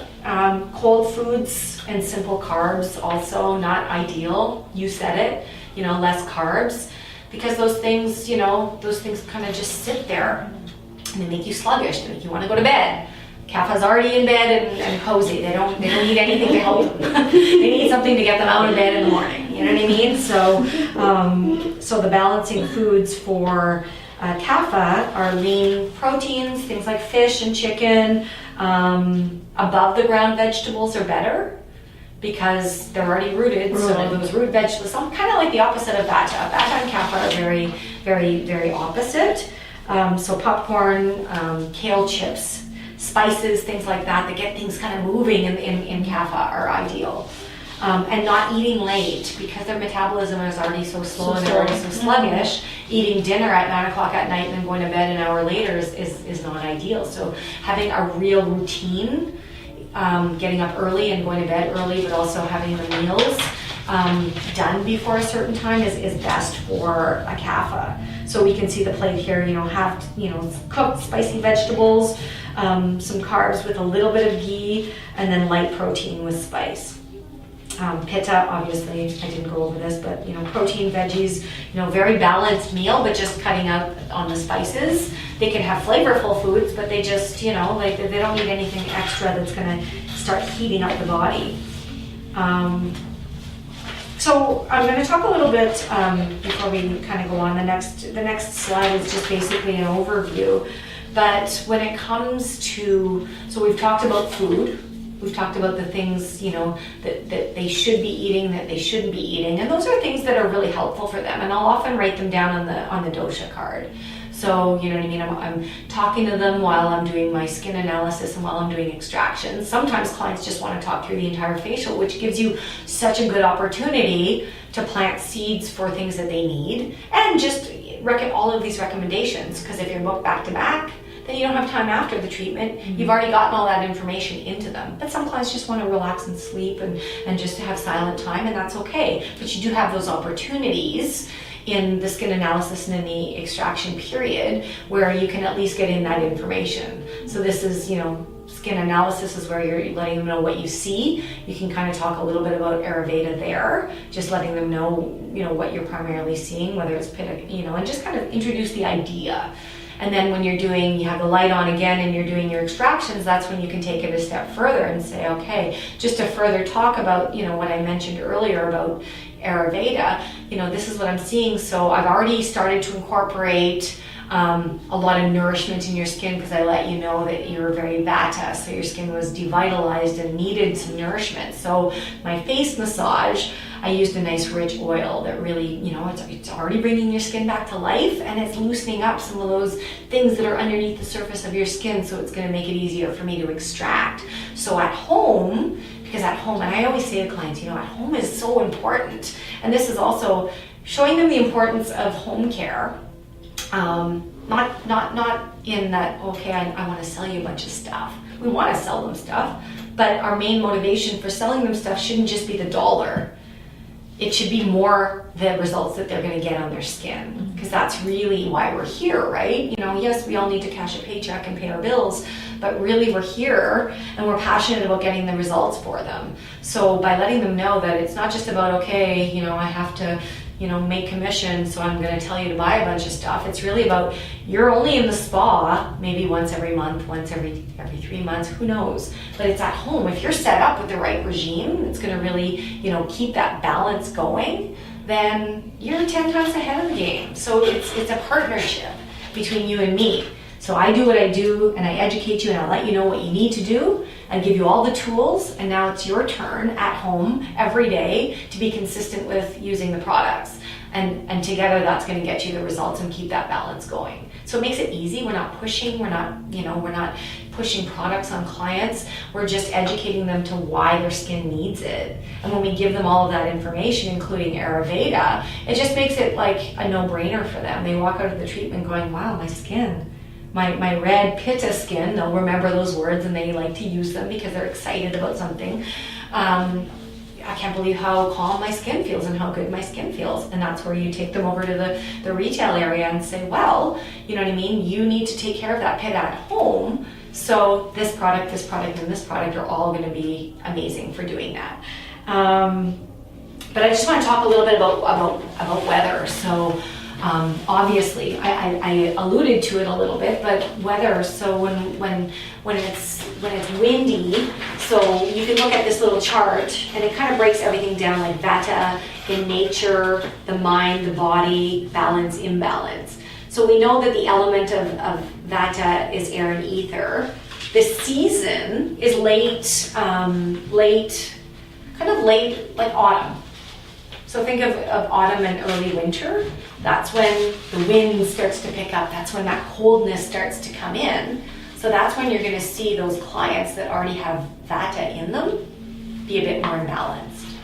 And the transitioning between, you know, summer to autumn is always kind of a hard time for Vatas, because they're going from that warmth that they like to something colder and something windier. So that's where you're going to notice a lot of those bumps in the forehead, or a lot of that extreme dryness. Their skin will go from dry to extra dry almost overnight. And that's another way to say, hey, that makes sense. You know, I mean, we talked the last couple times you came in about you being Vata and about you needing nourishment and needing warmth and stimulation. Well, now we're transitioning into weather that is colder, drier, windier. So that's going to make your cold, dry wind even more. So this is why we need to kick it up. And this is your opportunity to say, okay, you know, we went from like a nourishing cream, now we need to really bring in the oils and the layers and stuff like that. But it explains to them why their skin has changed. So we're always explaining to our clients that, you know, weather will always affect them. So, you know, this is why we have our monthly facial specials that really cater to what's happening each month, so their skin can, you know, align with that and be balanced. But when we understand how the weather changes and the seasons affect the different doshas specifically, that really helps to explain as well. Because when a client comes in, they're, oh my God, I don't know what's happening to my skin. When we say, hey, it's Vata season right now, and you're Vata, so that's why, then they're relieved. They're actually relieved that there's a reason why. Instead of just like, oh my God, I don't know, what did I do? Did I eat something? Did I put the wrong thing on my skin? What did I do to make my skin go flaky and dry? No, it's just the weather. This is normal. We're gonna fix this. So again, the weather is gonna have an influence on the mind of the Vata person. So when it's nice and warm and a bit moist, the Vata person does well. Like, you know what I mean, in the middle of summer when there's humidity and there's that heat, this is perfect Vata season. Who is that not perfect for? Who's like the hot and the humid? Who do you think would hate that? Pitta. Yeah, exactly. So we know that the weather is going to influence everyone. It affects their mind as well. So when it's windy outside, Vata is going to be scattered. They're going to be like forgetful. They're going to be kind of crazy and all over the place. They're going to be talking really high and really fast. and they're going to be like, oh my God, I'm so frazzled and I don't know what I'm doing, and you know what I mean. This is when you're able to recognize, okay, that's hey, it's okay. It's windy outside. You're windy. Let's get you into bed and get you warm and calm and cooled, and we're going to take care of that. And then the client's like, oh man, my esthetician really knows me. She knows exactly what I need. Of course, the body as well. The body's going to be influenced by those changes in weather. They're going to maybe be a little bit more constipated, a little bit more, maybe nervous and anxious even, you know what I mean? And that's something that's very typical of Vata. But when the weather is kind of crazy, then that person may be, a little bit worried more than normal, or more anxious about stuff that there's no real reason for it. They may be like, oh my God, I feel so like, I've got a pit in my stomach and I don't know what's happening, and you know what I mean? And then again, we say, oh, it's Vata season, like it's windy outside today, makes sense, let's calm you down, let's cool you down, let's make sure that we do stuff that's gonna keep that balance for you. So activities to direct a Vata person towards are things that are, of course, going to be grounding, and things that are going to be warming, and things that are going to be, that are going to give them that kind of stability that they need. So we want to focus them on things like yoga. Gardening is another one that really helps someone that's already up in the air to get rooted. Hands in the soil is amazing because it's a focus, it's calming, and it's something that helps them to connect to the earth because they're so used to flying around in the universe. Qi Kung and things like that, like very Tai Chi, slow moving, focused exercises are really good for helping to ground somebody that's kind of frazzled. They need circulation, so cardio and things like that are good. For a Vata person, it can stir things up a little bit. So I would say, something that's more stimulating might be like saunas, and hot yoga in particular is really good because it's hot and it's moist, and this is something that a Vata person will really thrive in. They love the heat, so they love Pitta weather. So we'll move on to Pitta. So of course, Pitta is late spring to summer, so that's where the warmth and the that energy of transformation. When we think of Pitta, it's fire, and fires are always transforming, right? That's where that's a quality that's very Pitta. Whereas the energy of movement with Vata is all about movement. Pitta is about transformation. It's hot, it's oily, it's smooth, and there's lots of light. And by light I mean like lights. So the weather that Pittas hate, that Vattas love, is that hot, that steamy, that kind of humid. That's going to really make a Pitta more angry and aggressive and irritable. They're going to come in and their face is going to be red, and they're going to be hot, and they're going to be annoyed at everything. And that's where we come in with ideas for them that are going to cool them and calm them. We really want to balance the mind, and we want to focus on, like, their skin's going to show rosacea, and it's going to show heat and some dehydration even, because they're so overworked. That fire is eating up all that moisture. So we want light. We want light moisture. We don't want to smother. We don't want to throw oil onto a fire per se. So there's oils that are designed for Pitta skin, but sometimes no oil at all is even best. Sometimes just layers of lightness. So serum and a light lotion is better for kind of putting out the fire without kind of aggravating it. Pittas will love competitive activities. They love hard cardio, and they love, competitive sports and things like that, but that's not ideal when they're too Pitta. So again, we want to focus them on doing things that are just more kind of soothing and calming. Yoga, meditation, because their mind, they're very focused and they're very rigid. So being able to get them to be more present and in the moment is really good for a Pitta person, because they're constantly thinking about what's coming up next, because they're so busy and they're so, I gotta get there, I gotta get there, I gotta get this done, I've got a list a mile long and I gotta scratch things off. So they're not very present and mindful. So meditation's a really good one. Something that's important to know about pittas is it's not just heat. Extremes will flare up pitta as well.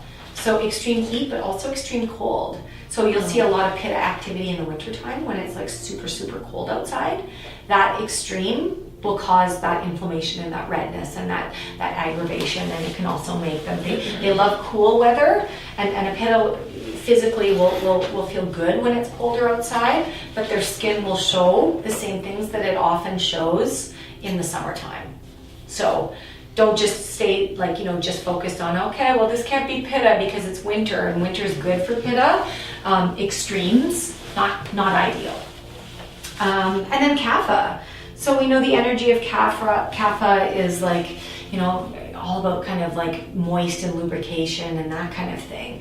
Pittas love the cold. Kaphas, not so much. They already have cold, they already have damp. So they like dry and they like warm. So, something like, the perfect climate for somebody that's very kapha would be living in a desert because it's warm and it's dry.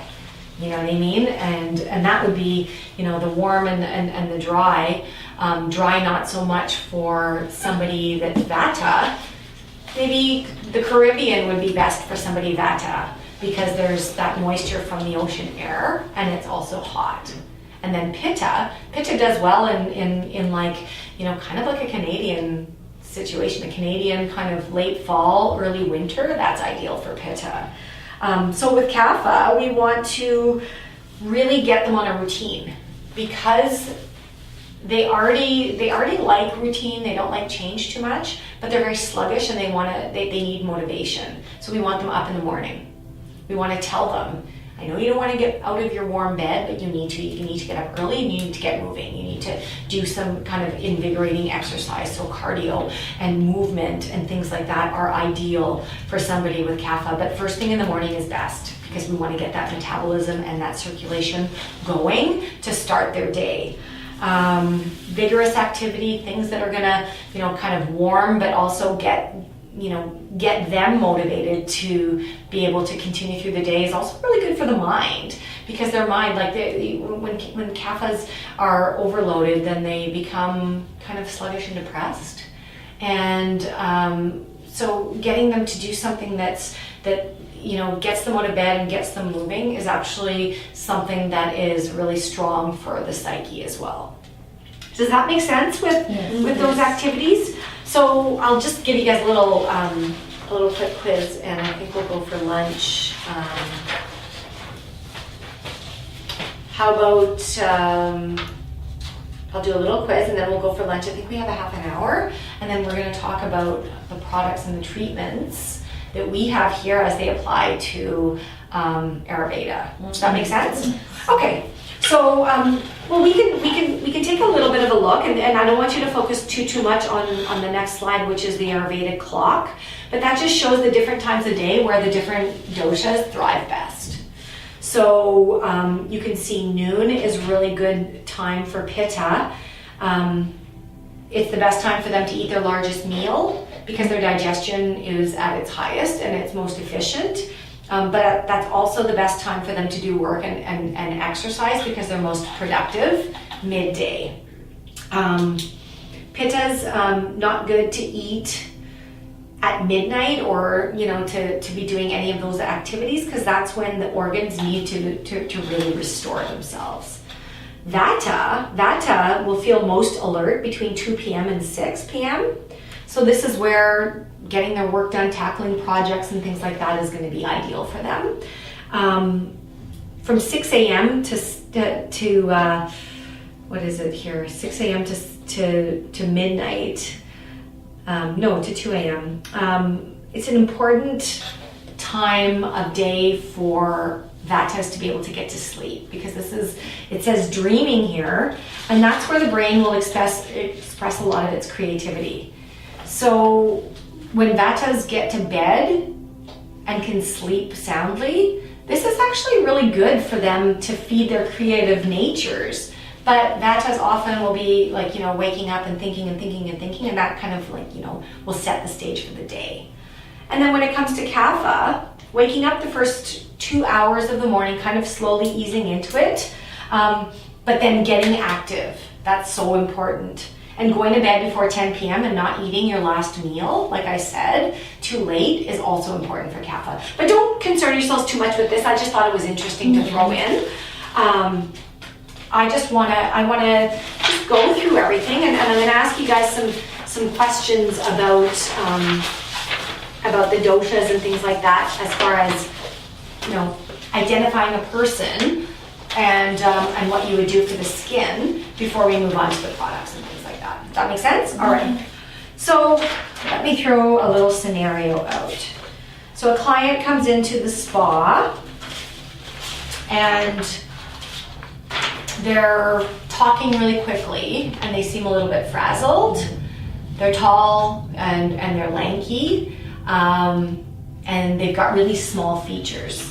And they seem a little bit like, oh my God, like, you know, like I'm late for my appointment. I left my phone on the subway and I'm so sorry. And oh my God, I don't know what to do. Who's this person? What? Yeah. So what would be your approach to this person right off the get-go? Are you gonna like scold them? Just calm me down. Yeah. Talk slowly. Totally.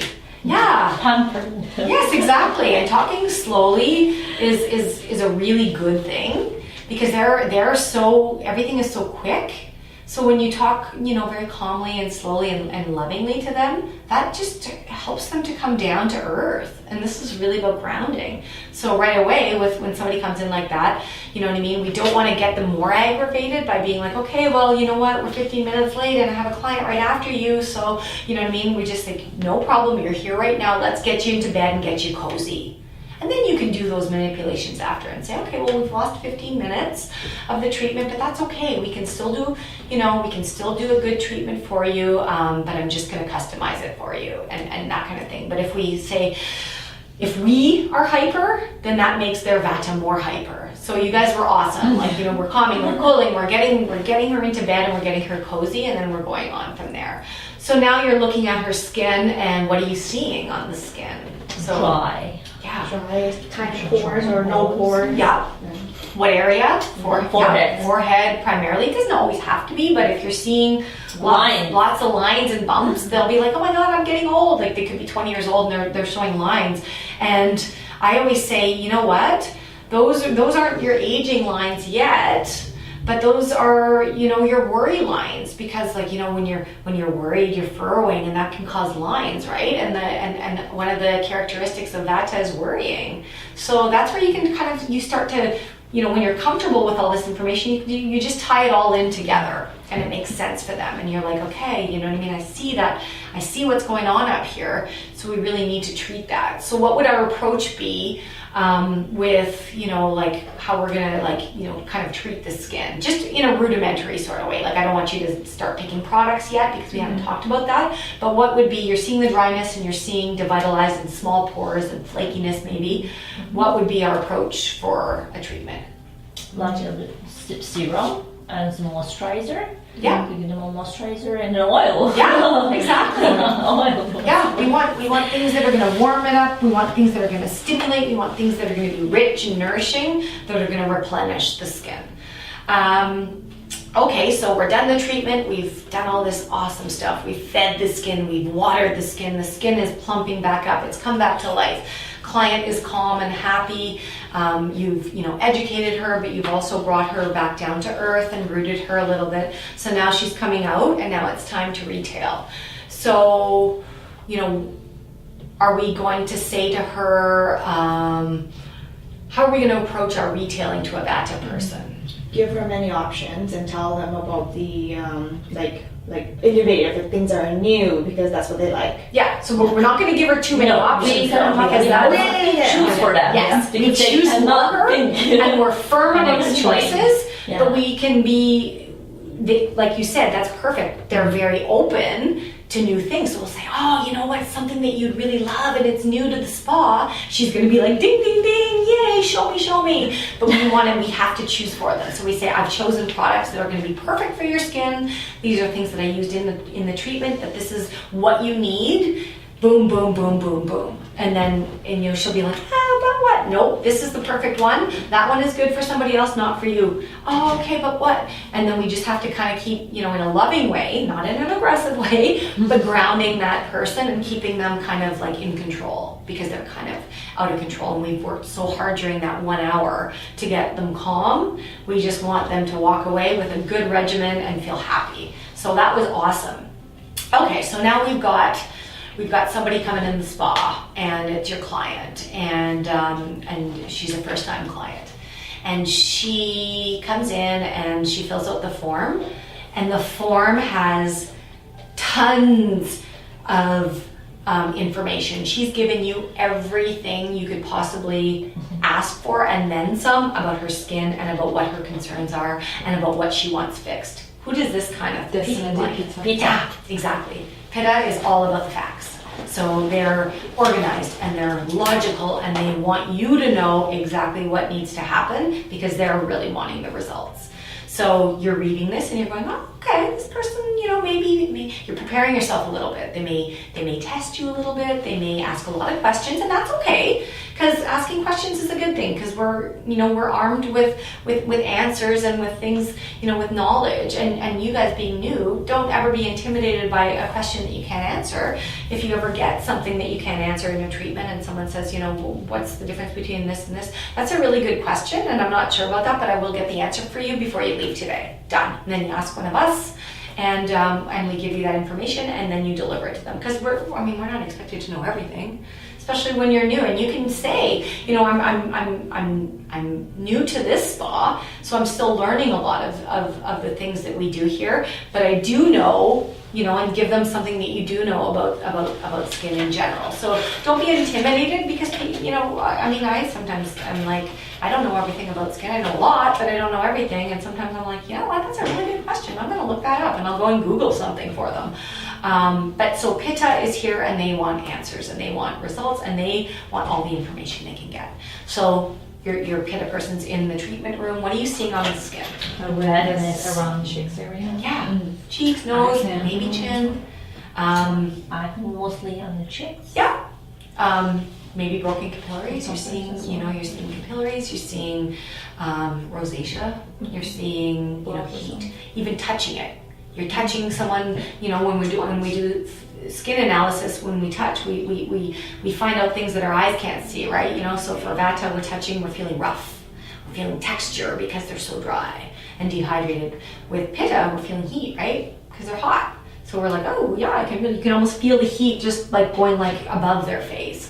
And so what our approach is going to be, how are we going to correct down, calming. Yeah, exactly. We're gonna focus on cooling and calming. We may do less steam or far away steam. We may we're not going to use a rich heavy oil, because that's gonna actually smother that heat. We want the heat to come out, so we're going to use an oil, but we're going to use a cooling oil, something like Pitta oil, something that's got coconut oil in it, like our camellia oil, because those are oils that are really designed to kind of bring that heat out and get rid of it. And cucumber mask, awesome, really good for your restoration mask, also really good, something with oxygen, cooling the skin, because that Pitta person, not only do they feel hot here and red, but their body too. So when you're doing oxygen, it feels so good. Vatas will be like, oh my god, I need more. They're pulling the blankets up to their face, and the Pittas are like going, give me more of that. I love it. So you're already designing, based on what you've seen in when you've collected her, what you've read. These are all cues that help you to design the best treatment, and how you're going to conduct yourself with that client, because she's going to be inquisitive. She's going to be like, oh, what are you doing now? What is that smell? And oh, well, that's Pitta oil. Oh, really? Well, what's in it? And you'll be like, oh, okay, German chamomile and neem. Oh, what does that do? This is Pitta. Pitta's going to do that. You know what I mean? They're going to keep asking, because they want to know that you know what you're talking about. They want to feel safe before they make any kind of assumption or decision. They're very logical. So the more you know, the better with a Pitta person. But you can, you don't have to know everything. You don't have to know every ingredient. But you say, the main ingredient in this is A, and this is going to help your skin buy this. What's the main ingredient you said? In pit oil, German chamomile is German chamomile, okay. you know, the main calming ingredient, but there's neem in there as well, which is like, you know, it's antiseptic and antibacterial. So those are two things that I usually bring up when I'm talking about that oil. If you know like at least two of the key ingredients for every product and how they work and what the features and benefits. But you know, you're not going to go and say, oh my god, and there's this and there's this and there's this and there's this, because no one has time for that. No one can remember that stuff. But when you give the main features and the benefits, that's what especially a pitta person wants. They want to know what's in it and why it's good for them. You know, what's in it for me? How is this going to help my skin? And then you answer the question, but then they'll keep asking, and they want to know, and they'll have read something because they've researched, you know, like something on the internet about skin. So they're going to be like, oh, and I read about, you know, AFA peels, and what's your take on that? And what are they good for? Because they've already read information about it, and you're like, okay, well, you know, AFA pills are really good because they're amino acids, and they do this and they do that, and then that really satisfies a pitta person, so they feel like, okay, you know, I've tested this girl, she's answered my questions sufficiently, I feel safe that she's choosing the best things for me, so now I can kind of relax and know that I'm in good hands. You do your treatment, you're out in. And she's, you know, she was kind of aggressive when she came in, and she was kind of like, you know, very high pitta and like kind of a bit snappy and that kind of thing. So you've calmed her and you've appeased her with your knowledge, because that's where their really, you know, their strength is. So now we want to, you know, retail her some products because she needs something that's going to keep this calmness going at home. What would your approach be with someone pitta? Are you gonna direct her like you directed the Vata person? No, for sure no. Exactly, because they're pretty strong and confident already. Yeah. So if they feel like you're kind of like, you know, pointing and kind of bossing them around, that's going to make them angry. Just a recommendation. Just Yeah, a recommendation. exactly. Or with, Like yeah, exactly. Just like you did in the treatment room, you're going to recommend with knowledge.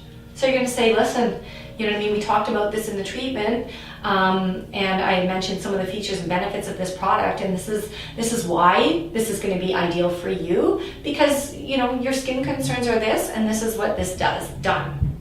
You know, features, benefits, done. That's what they want. But they want, you know, they're okay with the scientifics and stuff like that. So, you know, if you say, well, you know, the pH, you know, of the skin, if you talk about crazy stuff like that with a Vata person, you lose them.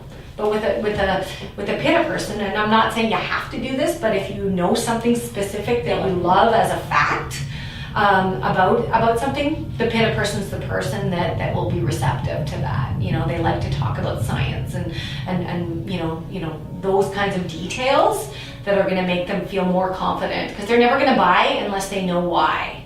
Whereas Vata will be like, okay, you said buy it, give me.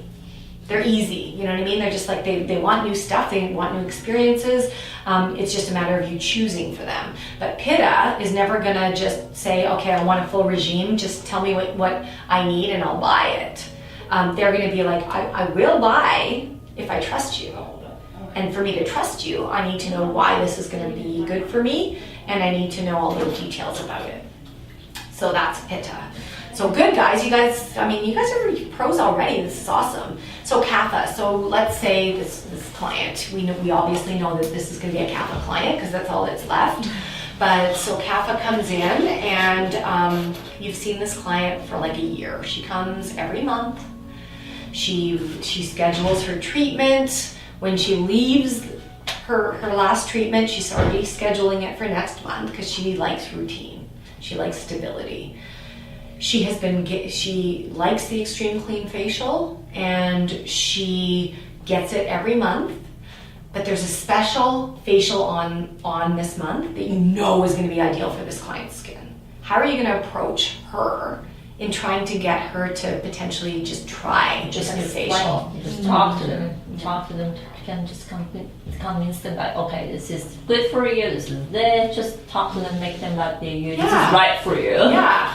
And with Kaphas, you want to be very careful as well, because if you make them feel like they've done something wrong, or that they're inferior, or that they've made a mistake, or that they're silly for doing the same thing, then they're going to shut down. But if you approach it, and that's exactly it, just talking. Like, I know we always do, I know you love the extreme clean, and we do get really good results on your skin with that, and that's a great choice for you, but we have this awesome facial on special, and I thought about you right away. I knew that you were coming in, and I thought about you. I thought this would be really good. And the reason why it's going to be good is because of this, this, and this. And that stuff that, we talked about that's going on in your skin, this is actually going to really, really help it. But it's going to be relaxing, and you're going to feel really good as well. Like, how does that sound? We can still do the extreme if you want to do it, because you don't want to pressure her. You know what I mean? But when you position it that way, where she's kind of making the decision, the Kapha person's going to be, so much more receptive. So chances are they'll be like, okay, you know what, I trust you because you haven't pushed me for this year that I've been coming here. You've been really good with me, but now I'm ready to try something. So that's a victory. When we have a Kapha that's willing to try something new or buy a different cleanser, then this is a victory for us. It's small steps, but it's moving in the right direction and always in the direction of getting the best results for their skin. And that's when we say, I care about you, and Kaphas love that kind of, because they can sometimes be needy and greedy, right? So when we really show that we care, and we talk softly, and we're really kind to them, but we show them that we really are looking out for their best interest, not being like, this is getting ridiculous, we do the same thing every month and nothing's happening, you know what I mean? Then they're going to be like, I'm not coming back. So that's how we treat our Kapha person. So now she's been open. So she had this treatment. She was like, oh my God, I loved it. That was so good. Thank you so much for recommending this treatment. I really liked it. My skin feels fantastic. So this is also the client that, over the year, you've been able to get her to change, her cleanser and her toner, but she's still using this moisturizer that, is just doing nothing for her skin. So how would you approach trying to get her, to, okay, we've done a new treatment. How would you kind of approach her to get her open to a new moisturizer? This is good for you. Maybe you can add something to your product. Start with sample. Add something. Perfect. Yeah. So we want to just kind of, seem very almost casual about it. Like, you tried this new treatment and the results are awesome on your skin. And I'm so proud of you for, being so good with your regime, your cleansing and your toning, and you're loving these products. But, I've been thinking about you, and what would really round this out and maintain what we did today is a moisturizer that's just going to work harder for you. And then, the Kaphas are good for, kind of taking them over to the thing and showing them, putting it on, letting them smell it, letting them feel it, and letting them kind of decide on their own, like, okay, I always will kind of coach them and say, like, does that feel good? Is this, is this something that you can see yourself using? And they'll be like, yeah, okay. And then I'll say, I'll say, because that one that you're using is okay, because you never want to say that's shit. Excuse me, we're taping this. You never want to say this is a terrible cream and you shouldn't be using this. You want to say, you're doing so well with your cleansing and your toning, and look at the improvements in your skin. We can really take it a step further with this moisturizer because it's on your skin longer. So this one's going to feel the same, very similar qualities to what you're using at home, but it's natural and it's got this and it's got this, so it's going to really work for you. Would you like to try a sample? She's like, oh, okay. Sometimes she'll just say, you know what? I'm feeling so good and I trust you so much, I'm going to buy it. But oftentimes, just suggesting a sample is all it takes. Because they'll take it home, they'll try it, they don't feel pressured by you, they don't feel like, they're under the gun. They'll come back, buy it, because they feel like they made the decision, you didn't make it for them. Because they're stubborn, right? Kaphas are stubborn, they're rooted, they don't want to, be bullied and pushed around. They want to know that, that they've done this on their own terms. So that's the approach that you would take with a Kapha person. Does that make sense? Yes. Good. So do you guys have any questions about any of this stuff? Is it pretty clear? Yes. Yeah. So, as a recap, we know Vata, we know Pitta, we know Kapha. When someone comes in, the first thing we do, we meet them, we see them. Your brain should be thinking, okay, you're already thinking in Ayurveda. you're looking at their skin too. I mean, it's obvious because this is what we do for a living. So I shake hands with somebody, I'm already evaluating what I'm doing on their skin. You know what I mean? I'm looking just with my naked eye. They may have makeup on, but you can kind of see what's happening. But I'm also thinking, okay, Ayurveda, this person needs this and this and this. We're taking them into the treatment room, and if they're wearing a lot of makeup, cleanse the skin before you do the skin analysis. That's something that you can do. Like, we can look at the skin, we turn on the light, put the goggles on, take a look, touch a little bit. Okay, I'm wearing really thick makeup. Okay, so I'm just gonna cleanse the makeup off your skin, then I'm gonna take another look just to see what's going on. Don't be afraid to do that, because that's gonna really guide you, because sometimes you can't see what's hiding. Someone's got such good makeup on that you can't see congestion until you wash it off, and all of a sudden there's like 1,000 blackheads that you're like, all right. And then that's when we start to really talk.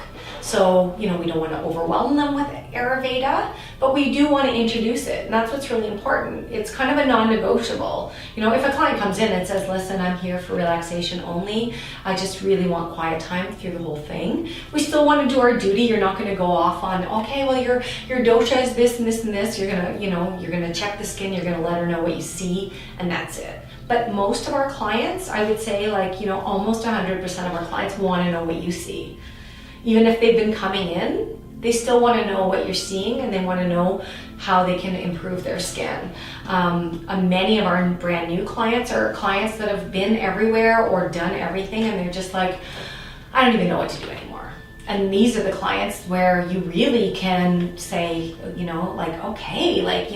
something you may not know about Pure and Simple is that we incorporate holistic approaches such as Ayurveda and traditional Chinese medicine, because that allows us to get the results that you're looking for, but it also allows us to see below the skin and get at what may be causing the fact that you tell me that every month you get a whole bunch of pimples here and they go away, and every month, okay, you're already thinking, okay, hormones, period, there may be an imbalance there. This is a kapha imbalance. What am I going to do? What am I going to say? And so it'll just come naturally for you the more that you kind of practice it. So I say, when you're brand new, don't try to go gangbusters if you're not 100% comfortable, but take these notes home that you've written and the notes that I've given you, and just kind of reread them every so often. And when you get a new client, just try to incorporate at least one little tidbit about Ayurveda, because you will start to feel so comfortable and love it so much. I can guarantee. We all just are like, oh my God, you know what I mean? You start to look at people and you're like, okay, Susan's having a very,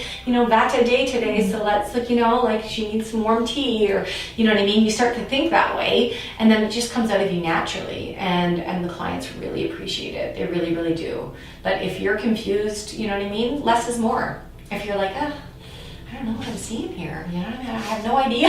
Sometimes it happens. You're like, oh my God, there's pitta, there's vata, there's kapha, there's everything going on. What the heck do I do? Then you're treating the skin above all. You're always just looking at the skin, and you're treating what you see. So you're seeing red and heat, you're cooling. You're seeing dry and devitalized, you're nourishing. You're seeing, really over oiling and abundance of moistness and heaviness, then you're lightening up. And that's it. It's always just about balance. It's about finding what's happening and doing the opposite to bring it to that normal state. Because everyone's, our goal here with skin is to bring everybody to a normal state, because normal skin is ideal skin, right? Normal skin has the right amount of oil, the right amount of water. It has visible pores, but not too big, not too small. It's balanced, and very few people have a perfectly balanced normal skin. Most people have, everything else and a whole bunch of combinations. So our goal is to try to bring us to that middle state, that normal state, and Ayurveda really helps. And I'm going to show you guys after. We'll go for lunch, I guess. Let's see, it's 1:30, so if we is a half an hour enough for you guys? I think that's what they blocked off for us for lunch. If we come back a little bit after 2 o'clock, we have the better part of an hour to talk about products and treatments and some scenarios. But I feel like you guys are really, grasping this immensely, because it's not an easy concept. There's so many layers. It's like an onion. You can keep peeling it and peeling it and peeling it, and then you get all confused and, oh my God, you know what I mean? Like, what's going on? But when you really are firm with what you're looking for in each of the doshas and what the needs are, then it makes it really easy. Cool. Awesome. Thank you. Thank you. Guys. Yeah, my pleasure. And like I said, we're going to focus on just, like taking our menu and kind of, deciding together, because most of our treatments go for almost everyone, you know what I mean? And you can always customize our treatments. Someone comes in and they booked in the rosacea care facial and they're adamant that they want it and they don't have rosacea, you can always customize it, but there's specific treatments that really are ideal from a dosha standpoint. So we're going to break those down, and we're going to break down the products that we have that are ideal for each dosha as well. Okay, awesome. This one is 1:35, so let's come back sometime after 2, like a little bit after 2, and we'll do it. I have 2 or 3 questions about something else. Yeah. I had a client, I never seen such a case like this. Once I look at her, she was okay. Another lamb, oh my god, all over, small milia, like crazy. I've never seen it in my life. Yeah. I was like, okay. So I explained to them that this is not for one session, so I'll have to extract some of them. I did. It was good. Yeah. But some of them, they're underneath the skin. We cannot do that. Yeah. So does macadam abrasion help? This macadam abrasion we have helps that? Because I want to talk to them, but I'm not sure whether it helps for these kind of cases. Does it or not? It does. Someone like that, the chances of, it's probably genetic for one. I have a client that's like that too. She's actually a friend of mine. And so she comes in every month. I do almost an hour of needle extractions. It's all over. It's everywhere. Everywhere. So I let them know, this is probably a genetic situation, so you're gonna, it's really important that you keep up with this. This is your skin type is just the type of skin. You've got fine pores, your skin is dry, your body's trying to produce oil, it's getting trapped under the surface. Yes. Plain and simple. But there are things that can help with this. So coming in very regularly every month for a facial, exfoliation is huge. Microdermabrasion is excellent because it's polishing away those layers on top of the milia to make it more possible to get them out. You know what I mean? What level do you put? 3 or 4 or more? Depending on the skin. If they're really sensitized, you're going to go low. You know what I mean? Even the lowest level is still going to be effective for sure. You don't need to go super high. I never go super high on people. It's very rare that I go very high. It's just about going over those areas more than once. So if you see it primarily in this area, then you can spend extra time in that area and let her know, you know what I mean? The only way we can remove these is by using a needle to extract them. Some of them are too deep and we won't be able to get them all out right now. But when you come in regularly, we'll be able to get more and more every time. But we need to do deep exfoliation. You need to hydrate, because if your skin is dry, then your body's consistently going to be fighting against itself, and that's where it's going to make it worse. And then keeping in mind that, genetics are genetics. But I have to say, with my client, and she's a friend of mine, and she's somebody that doesn't do a lot with her skin. Super dry skin, she smokes and she drinks and all, and real skin, she's super vata. Milia is a vata thing too, you know what I mean? Because usually they have fine pores, they have dry skin, and the skin's fighting. So I said, well, I hate to break it to you, but you have to come in every month.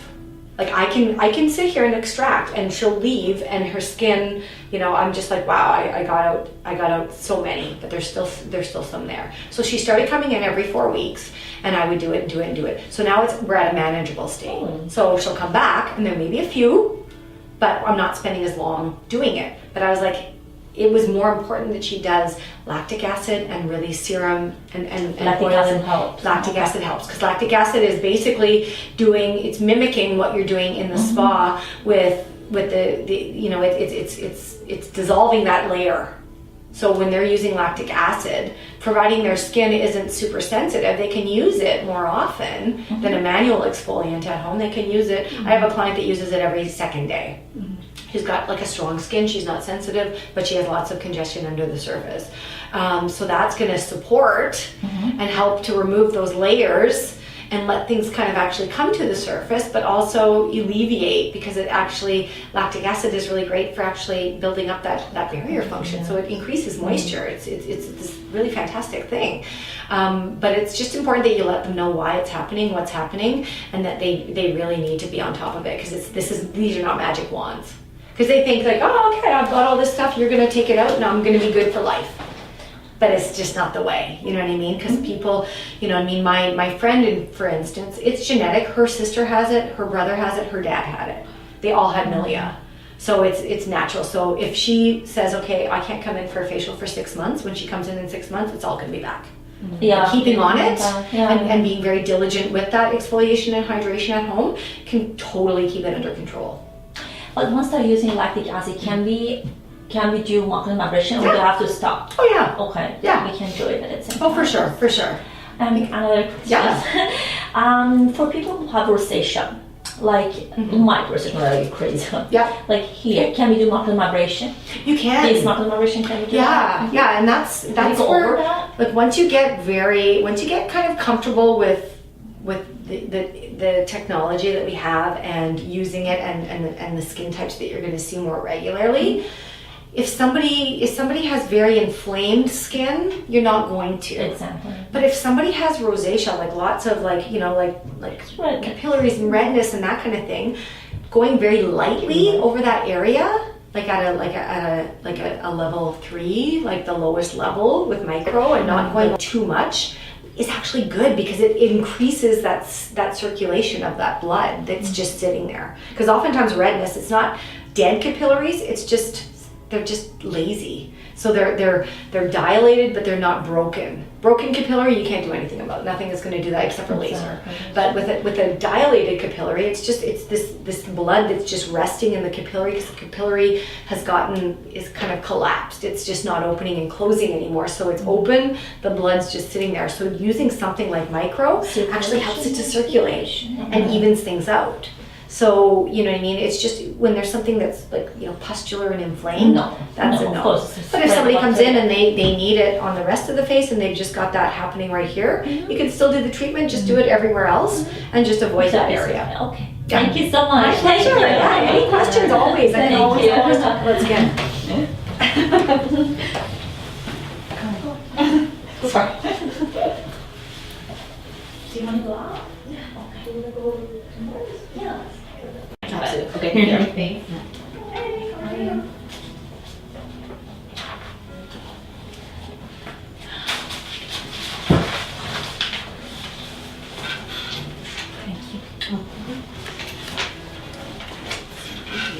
What did I do with my phone? Is it this one? Yeah. Did you have lunch? I did. I brought my lunch with me. The last time I did training, I went from head office to here and then from here to King Street. And I didn't bring my lunch with me and I didn't eat all day. Oh my. So I was like, because it was just, I was in traffic and then I made it just in time and then I had to do the training. And I was like, okay, today I'm bringing food with me. So if, in case I can't leave, I can eat. Where do you guys go, Tim? Tim Hortons. Yeah. You can't escape Tim Hortons anywhere you go. I don't know about Yorkville, but here, on every street corner, I swear to God. There's not as many like in Yorkville. Yorkville, it's there's 2 Starbucks, 3 Starbucks, and like a couple like just like smaller cafes, which is kind of nice. But oh yeah, you can't escape the Tims in this city. It's kind of crazy. All right, so how are you guys feeling? Feeling good about Ayurveda? Feeling inspired and excited to like talk to your clients about stuff? I remember when I was learning it, I was like, oh, I can't wait to like get the next client so I can look and see what, you know what I mean, and apply like that knowledge, which is always so fun. So like I said, I'll talk a little bit in here just to kind of set the ground and we can kind of, just chat a little bit about products and treatments and stuff like that. And then we'll go out into the retail area and we'll just we'll go through, we're not going to go through everything that we have in the entire store, but we'll go through Pure and Simple and Holistic Vanity at least. And just kind of talk about, who we think would benefit, like the type of skin, like the doshas and that kind of thing with the different products, just so you can, like I said, of course, we're not looking at somebody and saying, okay, this person is Vata, so I'm gonna, give them all of this stuff because that's the Vata stuff. But it's more about, recognizing what's ideal for Pitta, what's ideal for Vata, what's ideal for Kapha. and how it relates to what's happening in the body and in the skin and that kind of thing. Because it's really, you know, with Ayurveda, what's so awesome about it is it's really about how our body and our skin communicates with us. And so that connection that we talk about a lot and is so important that we let our clients know, and that's where they kind of get this aha moment of, you know, like, oh, okay, now I feel empowered.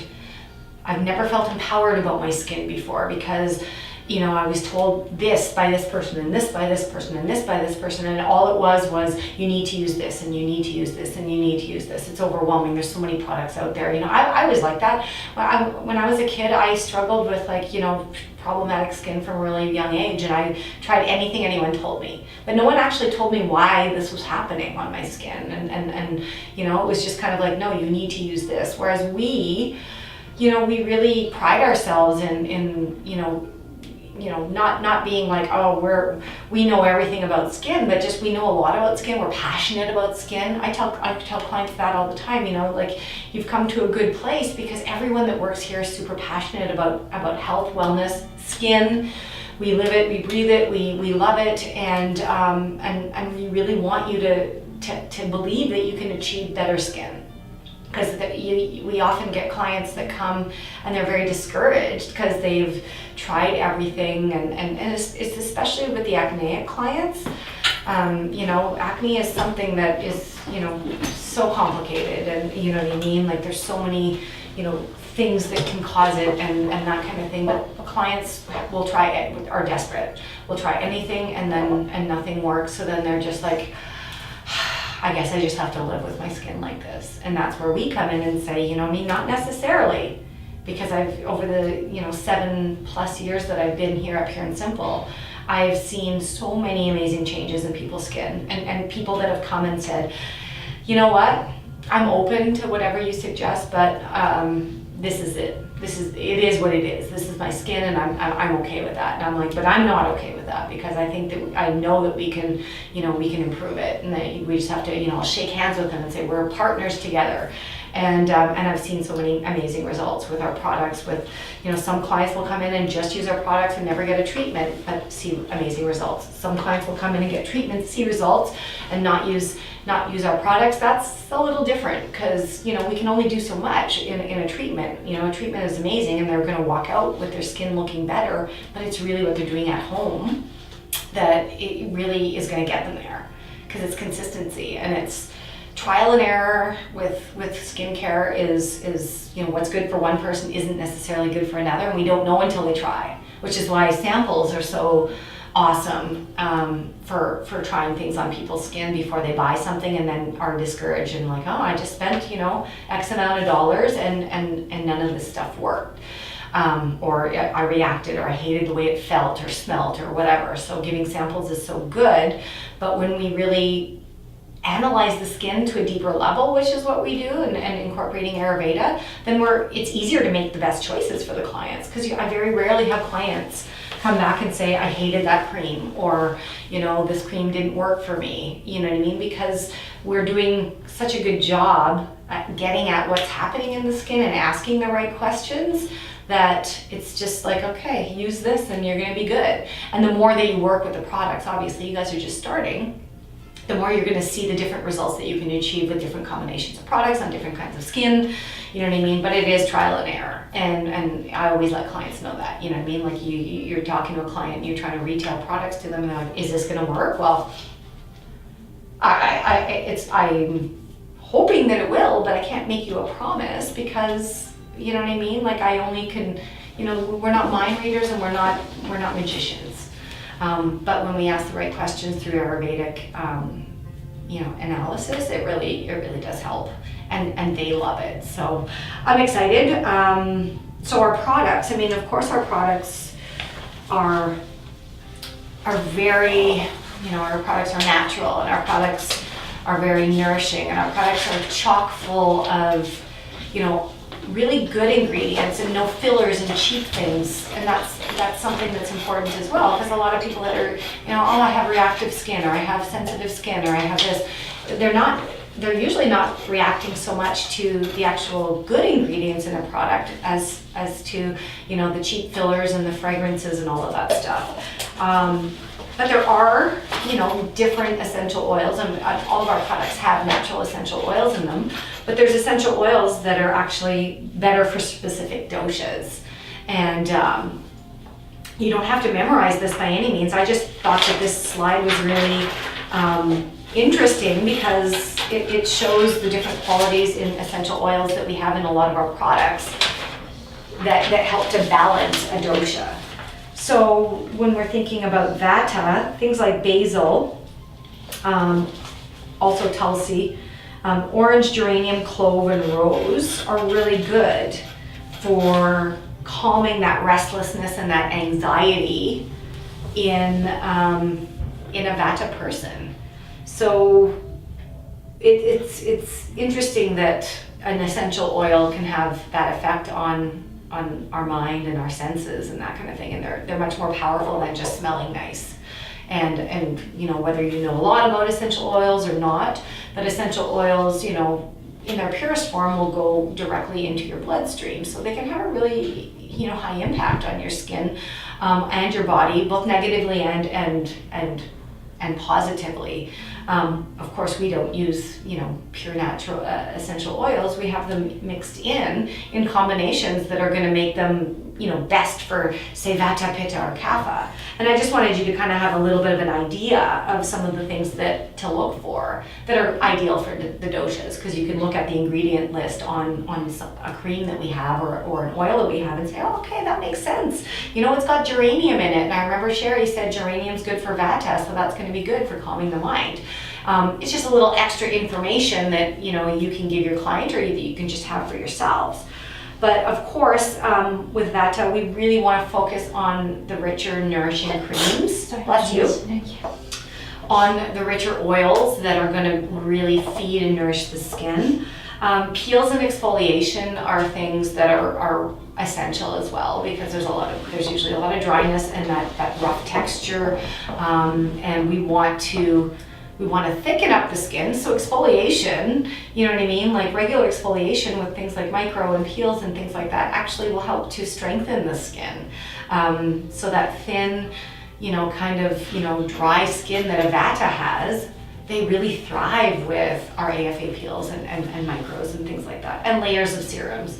Like, I mean, every single person, doesn't matter what their skin type, will benefit from a serum, but Vata, they can really benefit from that multi-layer, so serum, oil, and cream, and the richer the better. It's never going to be too much for a true Vata skin. You know what I mean? The skin's just going to absorb it all and even want more. So never feel scared that, like, okay, oh my God, like this is a rich serum, this is a rich oil, and this is a rich cream.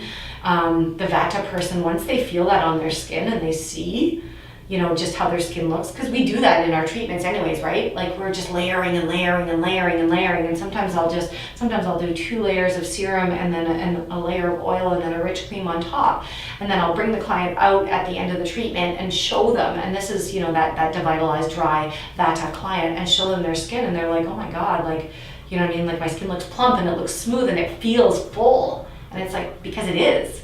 We filled in all of those spaces with so much, and the skin just takes it, and they're like, I can't believe that my skin doesn't actually feel super greasy and heavy, because it needs it. So when we show them that we've done it in the treatment, and that's what they need at home, it makes it easy. Because sometimes people are afraid. A Vata person naturally won't be that scared of something rich, because they probably needed to put cream on their face since they were a kid. You know, I have a friend of mine, I remember in high school, I had oily skin in high school, or an oilier skin, more of an imbalanced skin. She had super dry skin. She was putting face cream on like in like grade 8. And I was like, you know, like what the heck, you know what I mean? Because she had Vata skin so dry. So, you know, it got to a point where she was putting this like Vaseline almost like cream on her face. So Vatas are pretty open to that, because they're also open to new things, and they're open to whatever you tell them. You just have to choose for them. You can't give them an option. You don't want to say, okay, sunflower cream or, you know, calendula royal jelly. You have to say, no, sunflower, this is the best one for you. It's going to work on your skin. You're going to love it. Done. Let's move on. Pitta, sandalwood, peppermint, rose, jasmine, especially rose. Rose is a really good one. I want to focus in on that one. Other essential oils that are really good, and herbs that are really good for Pitta, things like chamomile, calendula. Those are things that are very calming and soothing. So when you are directing clients, I often, like, you'll get a client that's like, I don't want to buy products from you. What do I look, it's too expensive, I can't afford it. What can I look for in, Whole Foods or wherever, where they want to try to buy something natural but just not spend, spot prices. Being able to at least give them some ingredients to look for that are going to be good, make you like you've done your duty. They may not be buying from us, but at least you're leading them in the right direction. So that's always a good thing. So all of those oils are really good for helping to reduce some of those mental things that a high Pitta will have, like irritability, anger, jealousy, helping with digestion, that kind of thing. But with Pittas, our approach to skin is we want to hydrate. So all across the board, we're hydrating. We're just hydrating with different things, right? Because everyone needs hydration. Just where we live, what we do, the way our lifestyles, everyone's depleted. Like, you very rarely will get somebody in your bed that doesn't have some level of dehydration. But with Pittas, we want to hydrate because that fire is eating up all of that moisture that they have. We want to balance the skin and cool the skin and protect the skin, but it has to be with specific things. And I mentioned it a little bit earlier, but we want serums, definitely, because serums are really about that water. It's really about hydrating the skin, going deep, but using things that are gonna, both hydrate and calm the skin. When we're using oils with Pitta people, we want to be very careful. So we're not going for, some, really rich, maybe argan oil, something like that that's a lot richer. We want to focus on things that are lighter and cooling, and sometimes not even any oils at all, depending on the level of inflammation and heat in the skin. You always will get to a point where you can recommend an oil to a Pitta person, but if they're coming to us in that very high inflammation, angry state, less oil is best, because oil can actually increase that heat, just like throwing oil on a fire, right? So something light, something that has those calming qualities and cooling qualities. Like the Pitta oil has, it has the German chamomile, it has neem, it also has some coconut oil in it. Coconut oil by nature is a very cooling oil. It doesn't feel cool to the touch, but it actually has cooling qualities. Whereas something like sesame oil, for instance, is really good for warming. So that's a really good oil for, not that we sell just sesame oil, but there's sesame oils in things, but sesame oil as a body oil for Vata people is amazing because it's a heating oil. It speeds up, circulation and kind of helps. We want to focus on cooling and calming, Pitta, of course, and we want to protect the skin. We want to, I find with Pitta skin that's really heated and angry, using lots of layers, but a whole bunch of lighter layers. So serum with a lighter oil and a lighter moisturizer as opposed to heavy, rich things, because that just kind of suffocates that fire. And with Kapha, things that are more stimulating and kind of, acidic almost are better for a Kapha person. Juniper, ginger, eucalyptus, camphor, clove, another one, mustard seed. That in our Kapha body oil, mustard seed is in there, and it's really good. It's a really good ingredient for helping to balance Kapha. All of these oils really help to reduce blockages and fat and water retention. So kind of just, keeping that flow moving, almost like lymphatic drainage. With our skincare approach to the Kapha people, because there's so much abundance of everything, water and oil and just holding on to everything, we want things that are more astringent, things that are more detoxifying, things that are more cleansing, and things that are going to stimulate that sluggishness. Again, hydration is always key, because oftentimes even though there's a lot of oil in a Kapha skin, they can still be dehydrated. So, kapha's, a healthy balanced kapha has lots of water, lots of oil, they have a very, glowy, healthy kind of skin. But when the imbalance comes in, that's where we see these things like this cystic acne and things like that. So we want to focus on clays and drying and, things that have more astringent and bacteria killing qualities.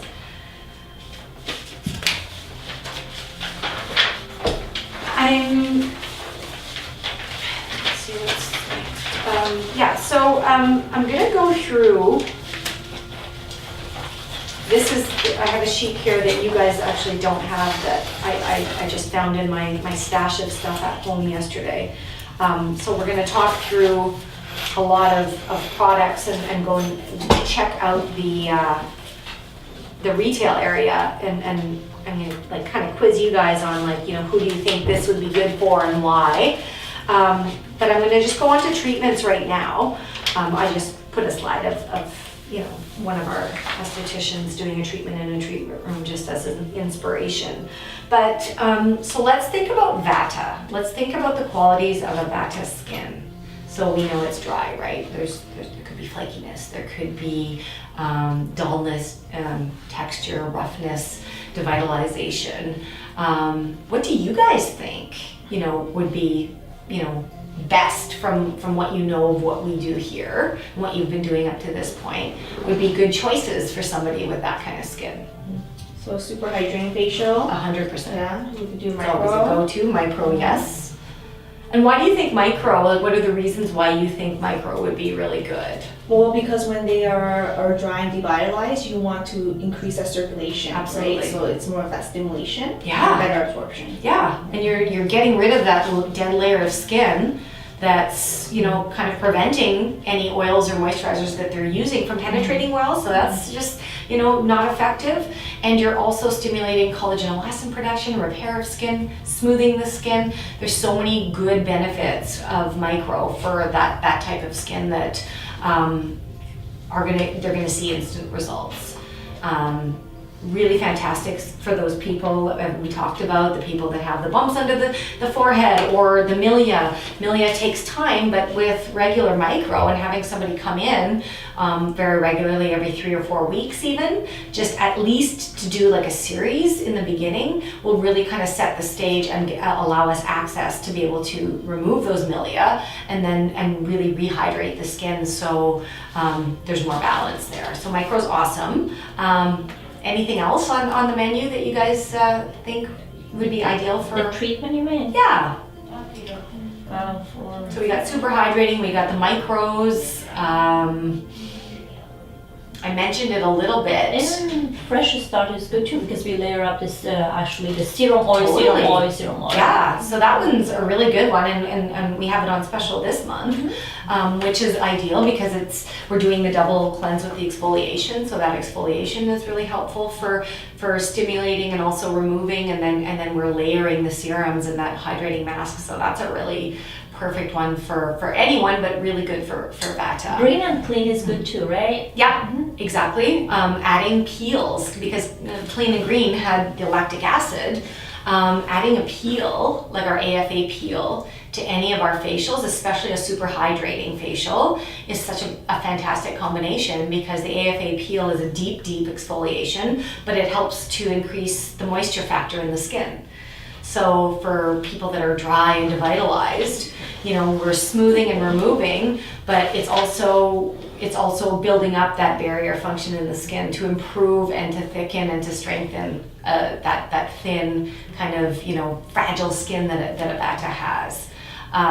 So those are really good choices. Those are the ones that I have. Radiant Lift is another one. I don't know if you guys have learned Radiant Lift yet, but it's warm, right?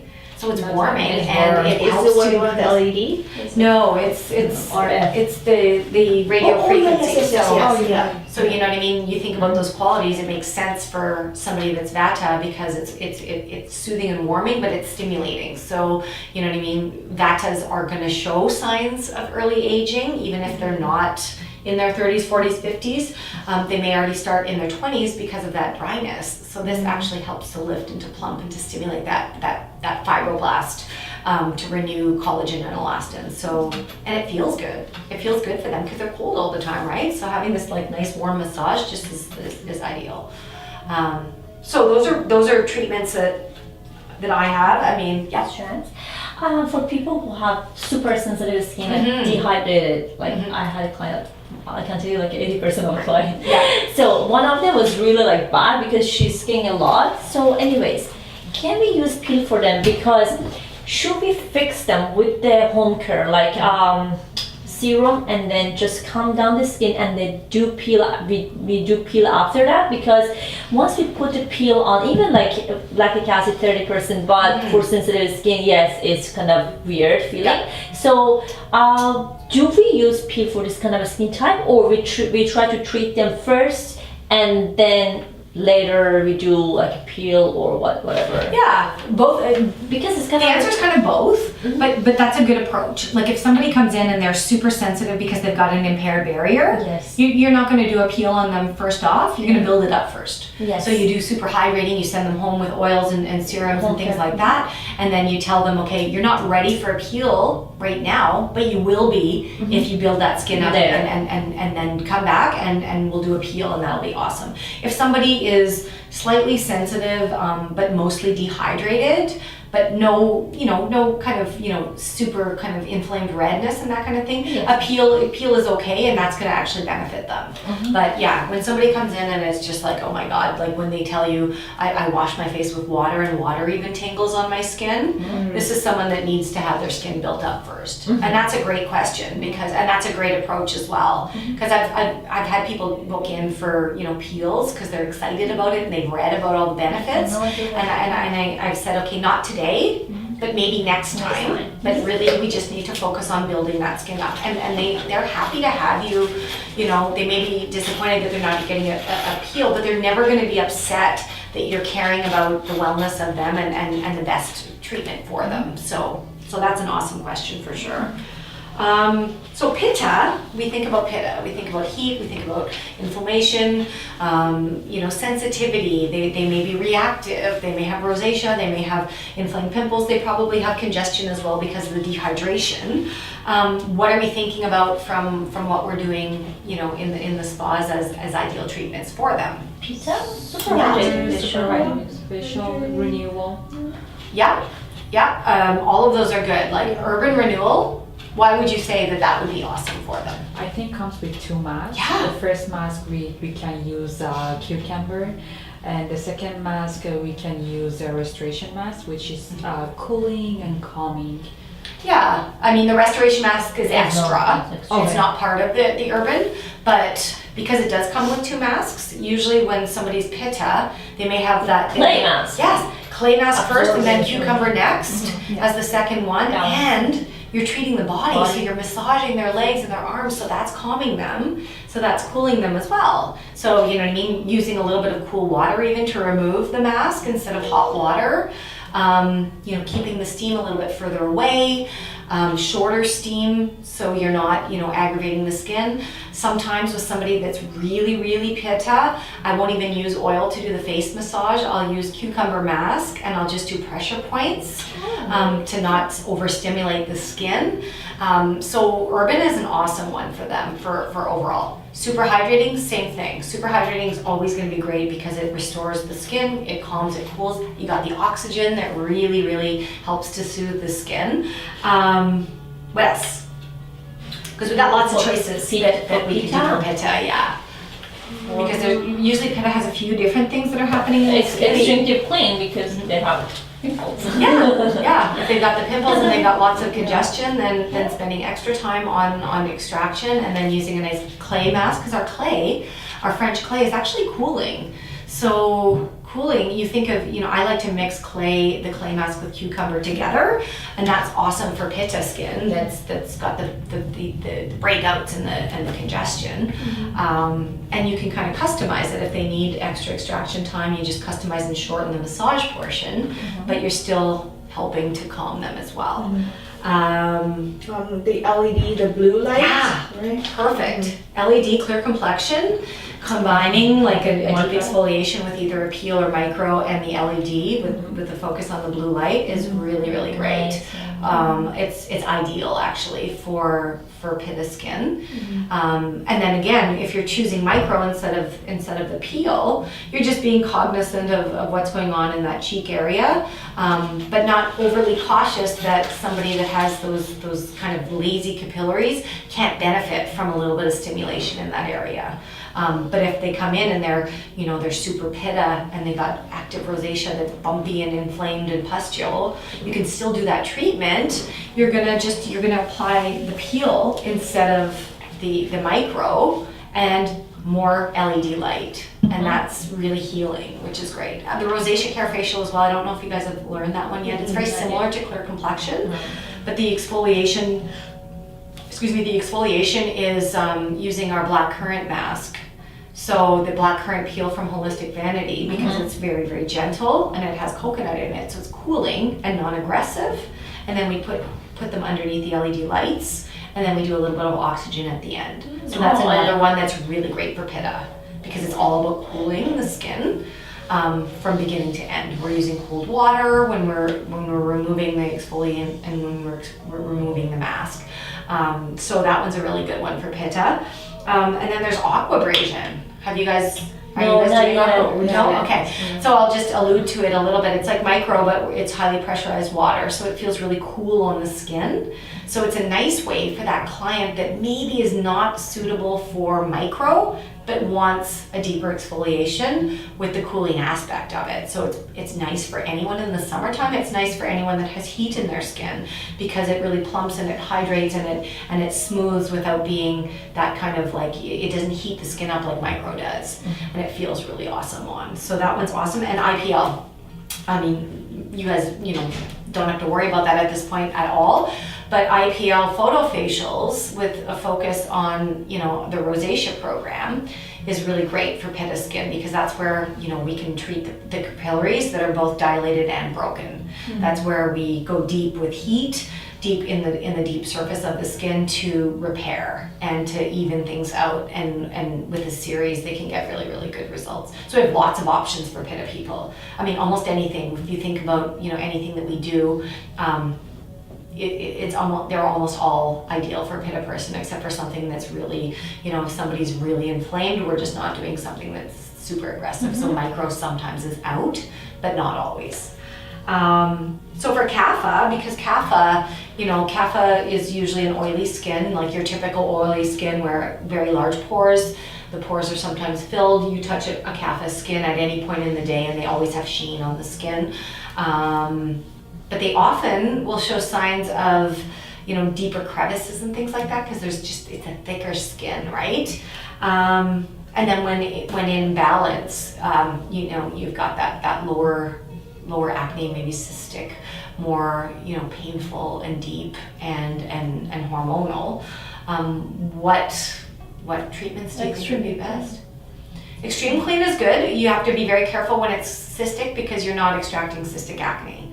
If something is super inflamed, we're not squeezing it, because that can actually damage the follicle. So that's something that's really important.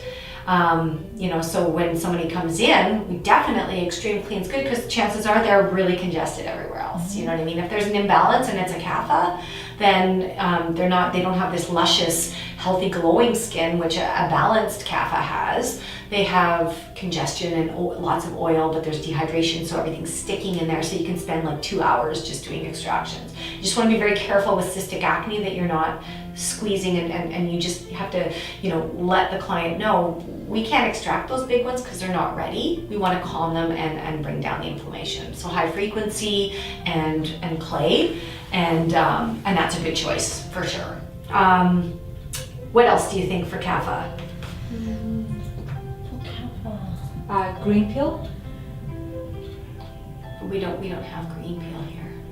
Oh, sorry. No, green and clean, maybe green. Oh, peel. no, Oh, you mean the clean and green? Oh, no, sorry. Are you thinking about green peel that you learned somewhere else? Sorry. Yeah. Can we do radiant lead? We can, and I'm glad that you thought about that, because radiant lift is so good for stimulating, Yeah, so right? they- And like, you know, like there's a lack of movement and it's kind of stagnant, so that is actually good for lifting and stimulating. And a lot of people don't think of that for somebody that, you know, if they have lots of cystic acne down here, then we're, you know what I mean, we don't want to heat that area up. But if they're just like, you know what I mean, like, I don't know, like, you know, my skin is you know, I'm sagging and and it's perfect because they like the heat, they need the heat.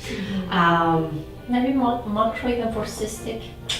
I don't know, macro. Yeah, micro's a good one. To me, Just it's just not avoid this area. Exactly. Just avoid the inflamed areas, but everywhere else is perfect because again, the stimulation of circulation and just kind of, you know, like, you know, getting out and detoxing, because it's all about detoxing, right? So deep heals and deep exfoliation promotes detoxification. So letting our clients know that, especially those ones that have things that are deep under the surface, getting any kind of facial can promote promote detoxification. So having breakouts after a facial is not necessarily a bad thing always. You know what I mean? Because our clients, you know, most clients equate that with it being a bad thing.